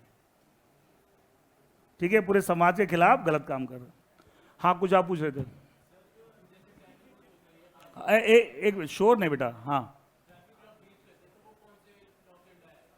ट्रैफिक लॉज वायलेशन में, ट्रैफिक लॉज वायलेशन बेसिकली आपको नॉर्मली सिविल में, लेकिन कई बार क्रिमिनल भी बन सकता है, ठीक है, लेकिन जनरली सिविल है, सिविल है। नॉर्मली तो फाइन वाइन लगा देते, खाली क्या कहते हैं, फाइन वाइन लगा देते हैं, लेकिन कई जगह लिखा रहता है अच्छा अगर रिपीटेडली बार बार वायलेशन करते हैं तो इम्प्रिजनमेंट भी बन सकती है, देयर इज अ पॉसिबिलिटी, इसे बना। बट जनरली आपके लेवल देखो क्या होता है, चीजें इतनी सिंपल है कि एक लाइन में बता दी जाए, इफ्स एंड बट्स बहुत हैं, ठीक है, बट एक मोटी मोटी बात ब्रॉडली आपके लेवल पे more than enough, is that okay. तो क्रिमिनल लॉ आपको, फिर सिविल लॉ देखिए, वापस से बुक पे आते हैं। सिविल लॉ मैटर्स और डिस्प्यूट बिटवीन इंडिविजुअल्स, ये देखो चीटिंग दे रखा है, ये सेक्शन 420 है। मैटर्स और डिस्प्यूट बिटवीन, मर्डर की डेफिनेशन कहां दे रखी है 300 है, पनिशमेंट कहां दे रखा है 302 में। मैटर्स और डिस्प्यूट बिटवीन इंडिविजुअल्स और organisation dealt with under the civil law, civil courts enforce the violation certain rights and obligation through the institution of civil suit, आगे ना जो आप क्या फाइल करते हैं, सूट फाइल करते हैं सिविल मैटर में। Civil law primarily focus on dispute resolution, dispute को सॉल्व करना, रिजॉल्व करना, dispute resolution means resolving the dispute rather than punishment, punishment करना ऑब्जेक्टिव नहीं है कि आपके जो दो लोगों के बीच में आपस में झगड़े हैं उसको सॉल्व कराना। अच्छा क्रिमिनलों का मेन ऑब्जेक्टिव क्या है, पनिश करना, क्या है, पनिश करना। The act of process and administration civil law govern by which law, code of civil procedure या सिविल प्रोसीजर कोड एक ही बात है, तो वहां पे क्या था आईपीसी एंड सीआरपीसी, यहां क्या है सीपीसी। अच्छा some example civil offences are breach of contract, non delivery of goods, अच्छा बायर ने सेलर को पेमेंट कर दी लेकिन सेलर गुड्स की डिलीवरी नहीं कर रहा, क्या डिस्प्यूट हो जाएगा, यस और नो, क्या डिस्प्यूट हो जाएगा between seller and the buyer. Non payment of dues to lender और सेलर, मान लिया किसी ने किसी को पैसे उधार दिए, अब जिसको पैसे उधार दिए लेंडर को वो पैसे वापस नहीं कर रहा, क्या डिस्प्यूट हो जाएगा लेंडर और बोरोवर के बीच में। सेलर ने गुड्स सेल किए, बायर उसकी पेमेंट नहीं कर रहा, क्रेडिट पे सेल किया था, और क्या डिस्प्यूट हो जाएगा between seller and the buyer. ये ब्रीच ऑफ कॉन्ट्रैक्ट दोबारा से आ गया, इसको काट दीजिएगा, बाय मिस्टेक दोबारा आ गया, ऊपर आया था। And dispute between the landlord and the tenant, होता ना मकान मालिक किराएदार में कोई झगड़ा होगा किसी बात को लेके, तो इस तरह के कुछ एग्जाम्पल, ये नहीं कि इतने ही है, और बहुत तरह के सिविल ऑफेंस होते हैं, लेकिन these are some of the examples of civil offence. Breach of contract, ठीक है, पैसे का लेन देन का कोई हिसाब किताब है, किसी को पैसे उधार दिए, किसी से पेमेंट आनी है पेमेंट नहीं आ रही, या आपको पेमेंट कर दी है गुड्स की डिलीवरी नहीं आ रही, ठीक है, डिस्प्यूट बिटवीन लैंडलॉर्ड टेनेंट, ये सब क्या है, they are all examples of civil offences. And इसके लिए किस लॉ की हेल्प लेनी पड़ेगी, सिविल प्रोसीजर कोड। और जिसको परेशानी, जिसके साथ गलत हुआ वो सूट फाइल करेगा, वो क्या कहलाएगा प्लेंटिव, और जिसके अगेंस्ट करेगा वो क्या कहलाएगा डिफेंडेंट, क्या कहलाएगा डिफेंडेंट। क्लियर है। अच्छा आपने एक नाम और सुना एक लॉ का, इंडियन एविडेंस एक्ट, नाम नहीं सुना, इंडियन एविडेंस एक्ट। अच्छा कोई भी केस होता है सिविल चाहे क्रिमिनल, क्या एविडेंस देने पड़ते हैं, खाली बोल देने से, आरोप लगाने से होता है, प्रूव करना पड़ता है। अच्छा प्रूव करने के लिए एविडेंस से देने पड़ते हैं, तो एविडेंस का कंसेप्ट भी होता है, तो एविडेंस का कंसेप्ट किस लॉ से गवर्न होता है, इंडियन एविडेंस एक्ट से गवर्न होता है। क्लियर है, इंडियन एविडेंस एक्ट से गवर्न होता है, समझ आ रहा है सबको। अब देखिए जो ये इनसे गवर्न होता है इंडियन एविडेंस एक्ट से, तो एक्चुअली क्या है, ये इंडियन एविडेंस एक्ट दोनों जगह काम आता है, सिविल मैटर में भी क्रिमिनल मैटर दोनों जगह काम आता है, एक कॉमन लॉ है। अच्छा एविडेंस की जरूरत दोनों जगह पड़ती है, सिविल में भी क्रिमिनल में भी। ये सुनो अब देखिए, अब I don't know whether you heard और नॉट, लेकिन आपको पता होना चाहिए, ये जो तीन लॉ हैं, एक आपका इंडियन पीनल कोड 1860, ये खत्म होने वाला है और ऑलरेडी नया लॉ बन चुका है। को बताया उसका नाम क्या है, इंडियन पीनल कोड 1860 की जगह जो नया लॉ बन चुका है, लेकिन अभी इंप्लीमेंट नहीं हुआ, इंप्लीमेंट होने ही वाला है, बस ऑलरेडी बन चुका है, पार्लियामेंट से पास हो गया। कोई नाम ही नहीं सुना किसी ने? कोई बात नहीं, लिख लीजिए आप। इसकी जगह जो नया लॉ बन रहा है, बन गया है, उसका नाम है, अच्छा अभी जो सरकार जो है सेंटर में एनडीए बीजेपी की, क्या इनका हिंदी में बड़ा फोकस है? सुनो कि हर चीज बोलते हैं हिंदी में, हिंदी लैंग्वेज में करो, ये सुनो, तो ये नए लॉ भी बना रहे हैं, उनका सबका नाम हिंदी में रख रहे हैं, ठीक है। अच्छा जैसे आपने सुना नीति आयोग, अच्छा नीति आयोग के हिंदी का टर्म है इंग्लिश के? हिंदी के है ना। अच्छा इसी का नाम पहले क्या था? Planning commission. हर चीज को हिंदी में वो क्या करते हैं, उनका थोड़ा फोकस ज्यादा है, तो जो नए लॉ बना है उनके भी नाम हिंदी वाले वर्ड्स हैं। तो इंडियन पीनल कोड की जगह आ रहा है भारतीय न्याय संहिता, SANHIT, पता होना चाहिए आपको, ये सब एकदम लेटेस्ट चीजें हैं, ठीक है।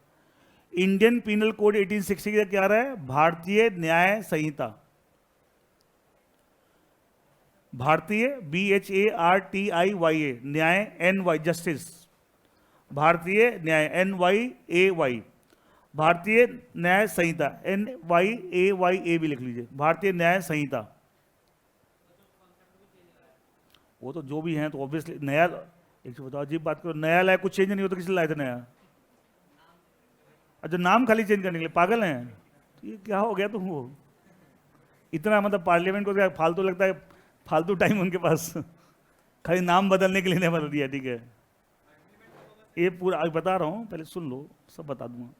इंडियन पीनल कोड 1860, भारतीय न्याय संहिता, क्लियर है। दूसरा आपका क्या? क्रिमिनल प्रोसीजर कोड 1973, दोनों क्रिमिनल लॉ है, दोनों मिला के। इसकी जगह जो आपको आ रहा है उसका नाम है भारतीय नागरिक सिटीजन सुरक्षा प्रोटेक्शन संहिता, भारतीय नागरिक सुरक्षा संहिता, भारतीय नागरिक सुरक्षा संहिता, वही SANHIT। वो कोड है ना, कोड ऑफ क्रिमिनल, कोड को हिंदी में क्या संहिता बोलते हैं। अब कई बच्चों को लग रहा है सर हिंदी भी इतनी आसान है, जो हम हिंदी हिंदी करते रहते हैं। अच्छा एक हिंदी जो आम भाषा में आप यूज करते हैं, वो एक फॉर्मल हिंदी होती है, फॉर्मल हिंदी बहुत इजी नहीं है। भारतीय नागरिक, दैट इज सिटीजन, सुरक्षा प्रोटेक्शन, ठीक है, तो भारतीय नागरिक सुरक्षा संहिता। अच्छा सीपीसी अभी नहीं बदला, सीपीसी जो है वो फ्यूचर में हो सकता है बदल जाए, लेकिन अभी फिलहाल वही है। अच्छा मैंने एक बता रहा, एक इंडियन एविडेंस एक्ट, क्या बता रहा? इंडियन, क्योंकि तीनों एक साथ ही आ रहे हैं, इसलिए मैं उसको ही बता रहा हूँ मैं। वो एक साथ, वो दोनों जगह अप्लाई होता है, सिविल मैटर में भी, क्रिमिनल एविडेंस तो दोनों जगह चाहिए। तो जो इंडियन एविडेंस एक्ट है,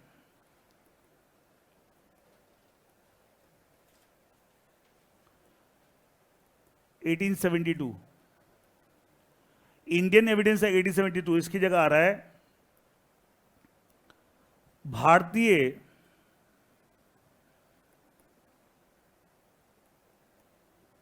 साक्ष्य, SAKSHY, साक्ष्य, वही एविडेंस। हिंदी में साक्ष्य का मतलब एक्चुअली हिंदी वर्ड है एविडेंस का, एविडेंस इंग्लिश में, हिंदी में क्या? साक्ष्य। नहीं बोलते इसका साक्षी कौन है, समझे, गवाह कौन है, तो एविडेंस देगा, ठीक है, तो उसे साक्ष्य, एविडेंस। भारतीय साक्ष्य अधिनियम,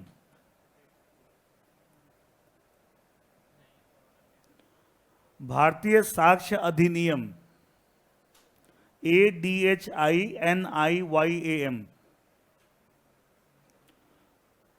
तो ये बड़े लॉज हैं, सब रिप्लेस हो रहे हैं भी, ठीक है।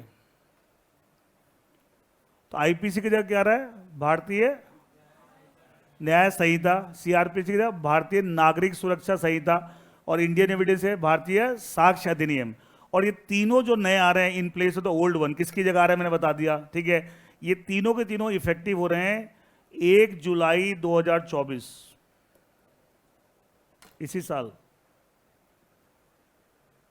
2.5 महीने बाद करीब। 1 जुलाई 2000 बन चुके ऑलरेडी, लेकिन अभी इफेक्टिव नहीं हुआ था। कब से इफेक्टिव हो जाएगा? 1 जुलाई 2024। तो क्या IPC, CrPC, Indian evidence act 30 जून 2024 तक चलेगा बस? उसके बाद अगले डेट से 1 जुलाई से क्या हो जाएगा, क्या उसकी जगह नए लॉज आपको अप्लाई होंगे? तो जो अभी हम पढ़ा रहे हैं, हो सकता है अगले बैच में यही पढ़ाएंगे, तो क्या मुझे नाम बदल के बताने पड़ेंगे? ये सुनो, मैंने आपको अभी बता दिया आगे की बात, क्योंकि आप अभी खाली थोड़ी, आगे भी तो आपको यूज करना है सब चीजें, तो आपको अभी बता दिया कि सर अभी ये है आईपीसी, सीआरपीसी, लेकिन फ्यूचर में इसकी जगह नहीं आ जाएंगे। इस तरह ओके? तो हमने टाइप्स ऑफ लॉ पढ़ रहे हैं हमारे, तो सबसे पहले क्या, सिविल लॉ, क्रिमिनल लॉ, ये मैंने बता दिया। थर्ड क्या था, दैट इज द, इसको कॉमन लॉ बोल रहे हैं, वो बेसिकली प्रेसिडेंसी है और कुछ नहीं है। वो क्या है, प्रेसिडेंसी है। अच्छा, प्रेसिडेंट का मतलब मैंने क्या बताया था, decision of the higher courts are binding on the lower court, the decision of the higher court are binding on the lower court. Clear है? जैसे हाई कोर्ट के डिसीजन है, तो उस स्टेट के जितने भी डिस्ट्रिक्ट कोर्ट है, जिस स्टेट के हाई कोर्ट ने डिसाइड किया है, वैसे ही सिमिलर केस अगर आएंगे डिस्ट्रिक्ट कोर्ट में, तो क्या होगा, डिस्ट्रिक्ट कोर्ट को वही फैसला मानना पड़ेगा। और अगर सुप्रीम कोर्ट का फैसला है, तो क्या हिंदुस्तान के हर कोर्ट पे एप्लीकेबल, हर कोर्ट पे एप्लीकेबल। ये सुनो, बताया था लास्ट क्लास में, president one of the sources of law, क्या ये भी तो एक टाइप ऑफ लॉ है, उसको बोलते हैं कॉमन लॉ। क्या बोलते हैं, common law. And common law is nothing but the president. But अच्छा एक चीज, इसको हम कर क्या रहे, क्यों हम इसको लॉ मान रहे हैं? हम ये बोल रहे हैं, अगर आपके सीनियर ने कोई चीज ऑलरेडी स्टैब्लिश कर दिया, मतलब डिसाइड कर दिया है, तो सीनियर, आपका जो सीनियर है, डिस्ट्रिक्ट कोर्ट का सीनियर कौन है, हाई कोर्ट, और सुप्रीम कोर्ट भी है। तो हाई कोर्ट या सुप्रीम कोर्ट डिसाइड करता है, आपके स्टेट का हाई कोर्ट, जिस स्टेट में आपका डिस्ट्रिक्ट कोर्ट है, तो आपको उसको मानना पड़ेगा। सुप्रीम कोर्ट तो पूरे कंट्री के लिए। इसका मतलब वो चीज उन्होंने प्रूव कर दिया, डिसाइड कर दिया है, तो वो तो आपसे ज्यादा मेच्योर्ड हैं, ज्यादा समझदार हैं, ज्यादा सीनियर हैं, तो आप उसके अंदर दूसरी चीज कैसे डिसाइड कर सकते हैं? तो स्टैब्लिश हो गई ना बात की, प्रूव हो गई, आप वही फॉलो कीजिए, वही फॉलो कीजिए। क्या इसका तो लोअर कोर्ट के लिए क्या हो गया, एक तरह से लॉ हो गया वो। एंड ये भी क्या, one of the types of law, and that is called common law, called as the precedent. इसी चीज को जो आप बोल रहे हैं प्रेसिडेंट को, हम एक टर्म यूज करते हैं, स्टेयर डिसाइसिस। इंग्लिश का वर्ड नहीं है, क्या है? अच्छा, आपने एक चीज सुना कि एक, जो आपकी जो पहली क्लास होती है, मैंने क्या बोला था आपको, शुरू में आपको इस सब्जेक्ट में थोड़ी थोड़ी सी परेशानी भी लगेगी, डिफिकल्टी भी लगेगी, अटपटा भी लगेगा, क्यों, नया है। और ये सब्जेक्ट मैंने एक दो पिछली क्लास में बोला था, ये थोड़ी मैच्योरिटी मांगता है, ये बच्चों का खेल नहीं है, लेकिन धीरे धीरे आ जाएगा, घबराना नहीं है। तैयारी कराने के लिए हम बैठे हैं, हाँ आपको फॉलो करना है, घबराना नहीं है सर, क्योंकि नई नई जो चीज़ आती है ना, बच्चा घबरा जाता है, हर चीज़ तो नई आ रही है। भाई नया पढ़ी पहली बार लो, तो नया तो लगेगा ही, नया तो लगा ही गई। अच्छा 11th तो पहली बार अकाउंटेंसी पढ़ी थी, 10th तक पढ़ी थी अकाउंटेंसी, क्या तो सब चीज़ नया लगा, तो घबराहट होती है शुरू में ही। ये तो सिस्टम है, ये तो सिस्टम है कि कोई भी चीज़ नया होगा तो थोड़ा सा डिस्कम्फर्ट तो आएगा, लेकिन उस डिस्कम्फर्ट को हम कंफर्ट में कन्वर्ट कर देंगे धीरे धीरे। लेकिन उसका कंफर्ट आएगा जो बंदा पेशेंस रखेगा, हड़बड़ाएगा तो उसको कभी भी कंफर्ट नहीं आएगा। देखिए, स्टेयर डिसाइसिस ये इंग्लिश का टर्म नहीं है। अच्छा, आपने एक चीज सुना है, एक वर्ल्ड में one of the oldest language of world, Latin. Latin is one of the oldest language in the world, one of the oldest language in the world.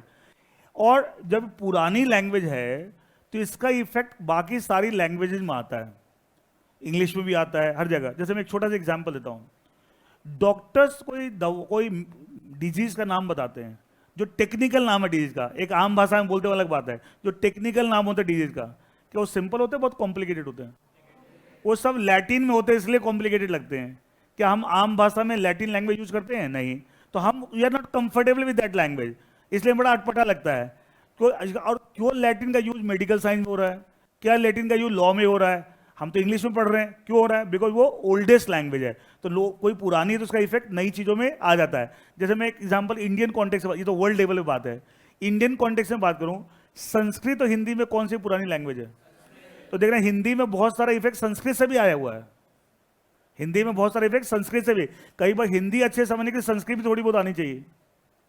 Exactly उसी वर्ल्ड लेवल पे, ये तो इंडिया के context में, world level पे oldest language कौन सी है? Latin. तो जितने भी और भाषा है, इंग्लिश है या और भी कोई भाषा है, उसमें लैटिन का इफेक्ट आया हुआ है। क्या हुआ? लैटिन का। तो एक्चुअली लॉ में है, मेडिकल साइंस में है, सब जगह नजर आएगा। मैं आपको बताता हूँ, आपने भी पढ़ा है, मैं बताता हूँ आपको। 10th तक साइंस सबने पढ़ी है, 10th तक तो सबकी पढ़ाई कॉमन है। अच्छा, आपने साइंस में 9th 10th में एक पोर्शन केमिस्ट्री, थोड़ी बहुत केमिस्ट्री तो वहीं पढ़ते हो 9th 10th में। अच्छा, सोडियम का सिंबल क्या होता है? Na। भैया सोडियम Na कैसे बन गया? हाँ, ये तो इंग्लिश वर्ड है, लैटिन इसका है नेट्रियम, उससे Na बना ये। सोडियम को लैटिन में क्या बोलते हैं? नेट्रियम बोलते हैं। पोटेशियम का क्या था? के। तो पोटेशियम तो इंग्लिश का वर्ड है, उसको क्या आपको लैटिन बोलते हैं? कैलियम, KALIM, इसलिए के बना उससे। मरकरी का क्या था?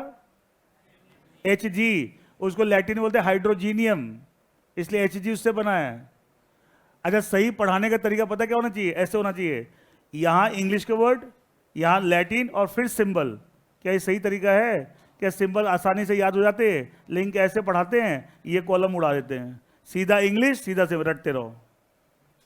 हमने जब पढ़ा था, ये भी पढ़ाया गया था हमारे स्टूडेंट एज में, तरीका ये सही पढ़ने। आजकल पढ़ाई सब डाइल्यूट होती जा रही है, सब गलत तरीके से पढ़ाई जा रहा है, ठीक है। अच्छा, ये पढ़ा दोगे तो क्या रटने की जरूरत, अपने आप समझ में आ जाएगा साहब, इससे डिराइव हुआ। सारे सिंबल किससे बने? लैटिन से बने। अब वो कह रहा लैटिन पढ़ा नहीं रहे, सीधा क्या पढ़ा? इंग्लिश से। वो बच्चे को रटना पड़ता है, भूल जाता है साहब कौन सा किसका है। समझ में? सर आपने जो केमिस्ट्री पढ़ी वहां भी लैटिन थी, ये तो खाली मैंने समझाने के लिए एग्जांपल दिया कि ऐसा नहीं कि लैटिन कोई पहली बार, हर सब्जेक्ट में आपको लैटिन का इफेक्ट है। वो है कि Latin is one of the oldest language in the world. Clear है? लॉ में भी है, मेडिकल साइंस में भी है, आपने केमिस्ट्री में एग्जांपल है, हर जगह मिलेगा आपको, ठीक है। आपने मैथ्स में लास्ट में जब कोई होता थ्योरम होती है, होता prove this, this is equal to this, तो लास्ट में क्या लिखते हो? हैंस प्रूव्ड लिखते हो ना लास्ट में, अगर वो आपने प्रूव कर दिया। एक चीज और भी लिखते हो, बताएगा इसकी जगह क्या लिखते हैं? हैंस प्रूव की जगह कुछ और भी लिख सकते हो। कि सुना नहीं कि पूरी क्लास में किसी ने नहीं सुना? बच्चे बोलते हम डिफिकल्ट काम नहीं करते, झंझट नहीं पालते हैं। यही ठीक है सर। इसकी जगह एक टर्म और ही होता है, QED। ये इंग्लिश नहीं है, और इसका फुल फॉर्म होता है, ये लैटिन है, इसका फुल फॉर्म होता है क्वाड इराड डेमोन्स्ट्रेंडम। कई बच्चा बोले सर सर यही ठीक है सर। सर देखो, मैंने क्या बोला, ये ठीक है, मैं गलत नहीं बोला, ये तो सही है। लेकिन अगर आप ये भी जान जाएं तो कोई बुराई है क्या? क्या बोला? जितना ज्यादा जानोगे, जितना आपको पकड़, मैं तो बार बार कहता हूं, कॉम्प्लेक्स चीज, डिफिकल्ट चीज भागो मत उससे। अच्छा, मैं ये बता रहा हूं, तो ये बात सुन के क्या आपको इंप्रेसिव लग रही है? अरे यार ये तो बड़ा, तो बता पा रहा हूं, जब पता है तब बता रहा हूं। तो वैसे आप भी अगर 10 चीजें जानेंगे तो क्या आप बाहर जाके समाज में लोग को इंप्रेस कर सकते हैं, अपने इंप्लॉयर को, अपने बॉस को इंप्रेस कर सकते हैं, इंटरव्यू में इंप्रेस कर सकते हैं, ये सुनो। लेकिन जानोगे नहीं तो क्या बताओगे? तो घबराना नहीं है, भागना नहीं है। बच्चों के अंदर डिफिकल्ट चीजों बड़ा भागते हैं, ठीक है, ऐसा कुछ नहीं है। 4 बार लिखोगे तो क्या याद भी हो जाता है सब क्या चीजें। एनीवे, हम लोग जब स्कूल में तो हमारे टीचर पढ़ाते थे, बेटा QED की भी लिख सकते हो हैंस प्रूफ की जगह। QED का ये फुल फॉर्म है, ये लैटिन है। अब लैटिन क्योंकि हम जनरली आम भाषा में तो यूज नहीं करते, तो हमें थोड़ा अजीब सा अटपटे से सब लगते हैं, ऑब्वियसली लगेंगे। अगर संस्कृत आप नॉर्मली यूज करते हैं क्या? तो संस्कृत अटपटी से लगती है नहीं लगती? वो तो इंडिया की लैंग्वेज है, फिर भी अटपटी लगती है। ये तो इंडिया की है ही नहीं, ठीक है, तो अटपटा तो लगना ही है। लेकिन सवाल उठता है क्योंकि इसका यूज हो रहा है सारे सब्जेक्ट्स में, सारे सब्जेक्ट में यूज होता है। अब ये स्टैट जैसे इंग्लिश का वर्ड नहीं, क्या है, किसका है, क्या है, लैटिन है।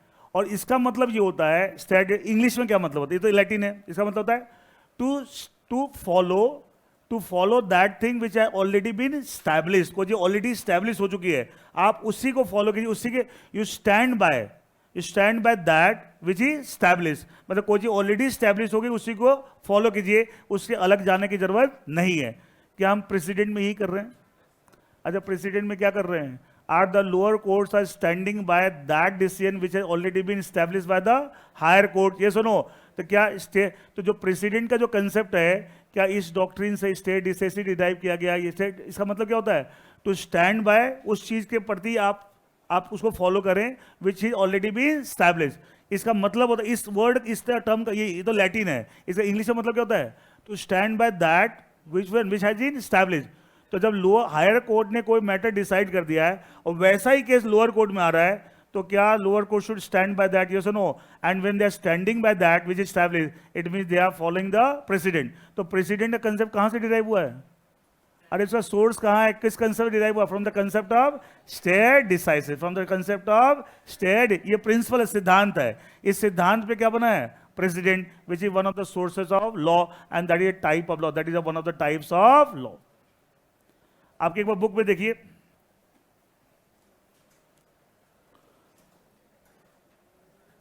कॉमन लॉ इसी के साथ लिख लिया, प्रेसिडेंट्स, वही है। लिखो, देखो, जुडिशियल प्रेसिडेंट आ गया ना, जुडिशियल कोर्ट ने, और a case law is a common law, उसी को कॉमन लॉ बोलते हैं।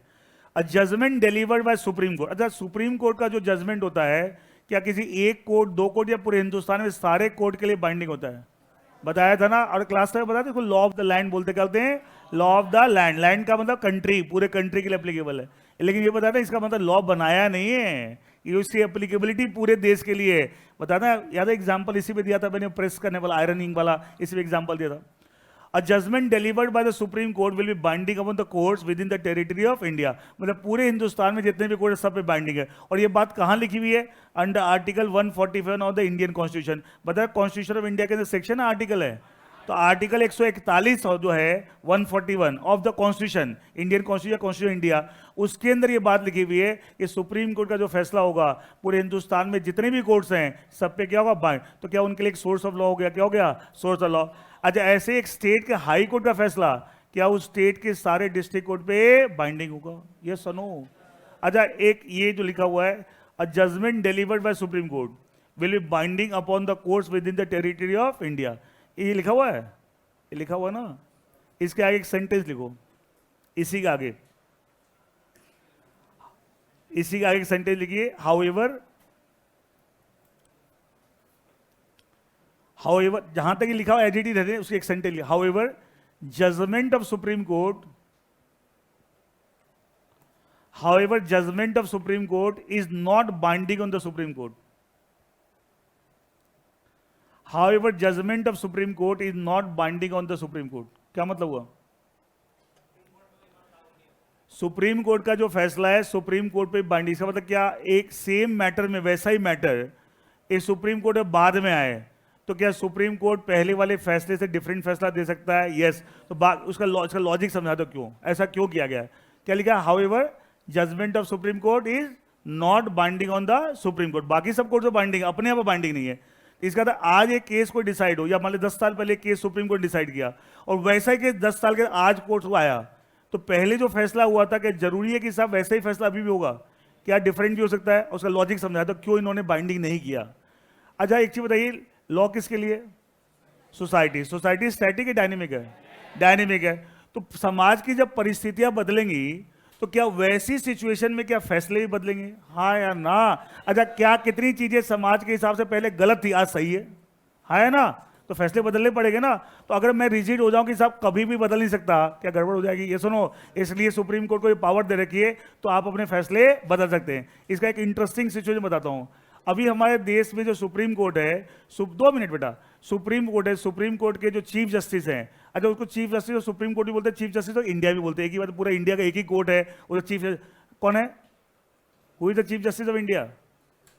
डीवाई चंद्रचूड़। डीवाई चंद्रचूड़, ठीक है, अभी टाइम नहीं। डीवाई चंद्रचूड़, अभी कुछ दिन पहले डीवाई चंद्रचूड़ ने एक फैसला दिया था किसी मैटर में, ठीक है, सुप्रीम कोर्ट, एंड वैसा ही फैसला, बड़ी इंटरेस्टिंग चीज थी, वैसा ही सिमिलर केस कई साल पहले सुप्रीम कोर्ट में पहले भी आया था, वैसा सिमिलर केस, और वो फैसला उनके फादर ने दिया। उनके फादर भी चीफ जस्टिस रह चुके हैं, डीवाई चंद्रचूड़ के फादर वाई चंद्रचूड़, ठीक है, वो भी चीफ जस्टिस रह चुके हैं, ठीक है, एंड उनके फादर ने जो फैसला दिया था, और वैसा ही केस इनके पास आ गया, इन्होंने डिफरेंट फैसला दिया, तो अखबारों में बड़ी न्यूज थी कि बेटा पिताजी के फैसले को पलटने वाला है, ठीक है, मतलब मजाक की बात है, बट बात क्या है? अच्छा, ये कैसे आया? अगर सुप्रीम कोर्ट का फैसला सुप्रीम कोर्ट में बाइंडिंग होता तो क्या हो जाता? ये हो जाता क्या ये? नहीं हुआ। अच्छा, क्यों किया गया? समझ में आ गया हो कि समाज में चीजें बदल रही हैं, तो अगर नहीं तो रिजिड हो जाएंगे तो दिक्कत हो जाएगी। ये सुनो, तो बाकी सब कोर्ट से बाइंडिंग है, लेकिन it is not binding on the supreme court. देखिए ये क्या लिखा, the doctrine of stare decides. एक मिनट बेटा, तो इतना इम्पेशेंट क्यों जाता है? 2 मिनट 5 मिनट में कोई आफत हो जाती है। The doctrine of stare decisis is a principle, एक सिद्धांत है, is supporting the common law. इसका ये कॉमन, बेटा बातें करोगे तो बताओ मैं कैसे बता पाऊंगा? हैव पेशेंस, एक आध मिनट में कुछ नहीं होता। देखिए, the doctrine of stare decides, ये क्या है? एक सिद्धांत है जो कॉमन लॉ को सपोर्ट करता है। कॉमन लॉ के मतलब प्रेसिडेंट। तो प्रेसिडेंट कंसेप्ट किससे निकल के आया? किस सिद्धांत से? स्टेट डिसाइसिव सिद्धांत से निकल के आया है। ठीक है, it is a Latin phrase, आगे ना लैटिन है ये। स्टेट डिसाइसिव क्या है? लैटिन फ्रेज है।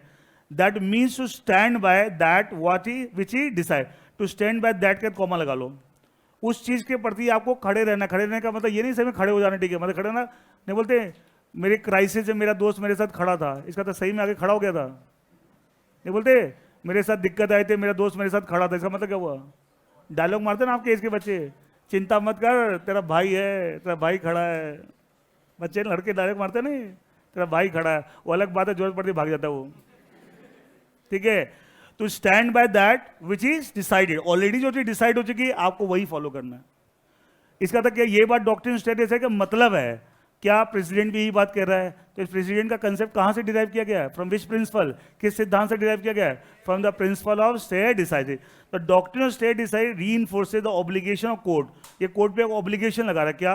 To follow the same principle judgment established by previous decision while ruling. आप कोई केस डिसाइड कर रहे हैं, आपसे पहले वैसे केस डिसाइड आपके किसी सीनियर कोर्ट ने किया है, आपके वो ऑब्लिगेशन क्या है? आपको वही डिसीजन फॉलो करना है। Where the facts are similar to the facts of the earlier decided case. मतलब आपके यहाँ जो केस आया है उसके जो फैक्ट्स हैं और पहले जो डिसाइडेड केस था उसके फैक्ट क्या हैं? सिमिलर है। तो आपको क्या करना है? पहले वाला फैसला जो आपके सीनियर कोर्ट ने डिसाइड किया उसे फॉलो करना है। क्या ये लोअर कोर्ट की ऑब्लिगेशन है? लोअर कोर्ट की क्या है? ऑब्लिगेशन है। तो उनके लिए क्या है? सोर्स ऑफ लॉ हो गया एंड इट इज टाइप, इसको कॉमन लॉ बोलते हैं। तो common law is the president and it derive from which principle? Principal of state decisis. समझ आया? तो 3 तरह के लॉज हमने आज पढ़े, civil, criminal and the common law. And चौथा जो आप प्रिंसिपल नेचुरल से हम कल पढ़ेंगे। कल मतलब मंडे को, कल तो संडे है आपको, ठीक है। तो एक वैसे मेरा टारगेट था कि आज खत्म कर, लेकिन मंडे को हम एक क्लास और लगाएंगे इस टॉपिक पे। ट्यूसडे से हम नया चैप्टर स्टार्ट करेंगे, ठीक है।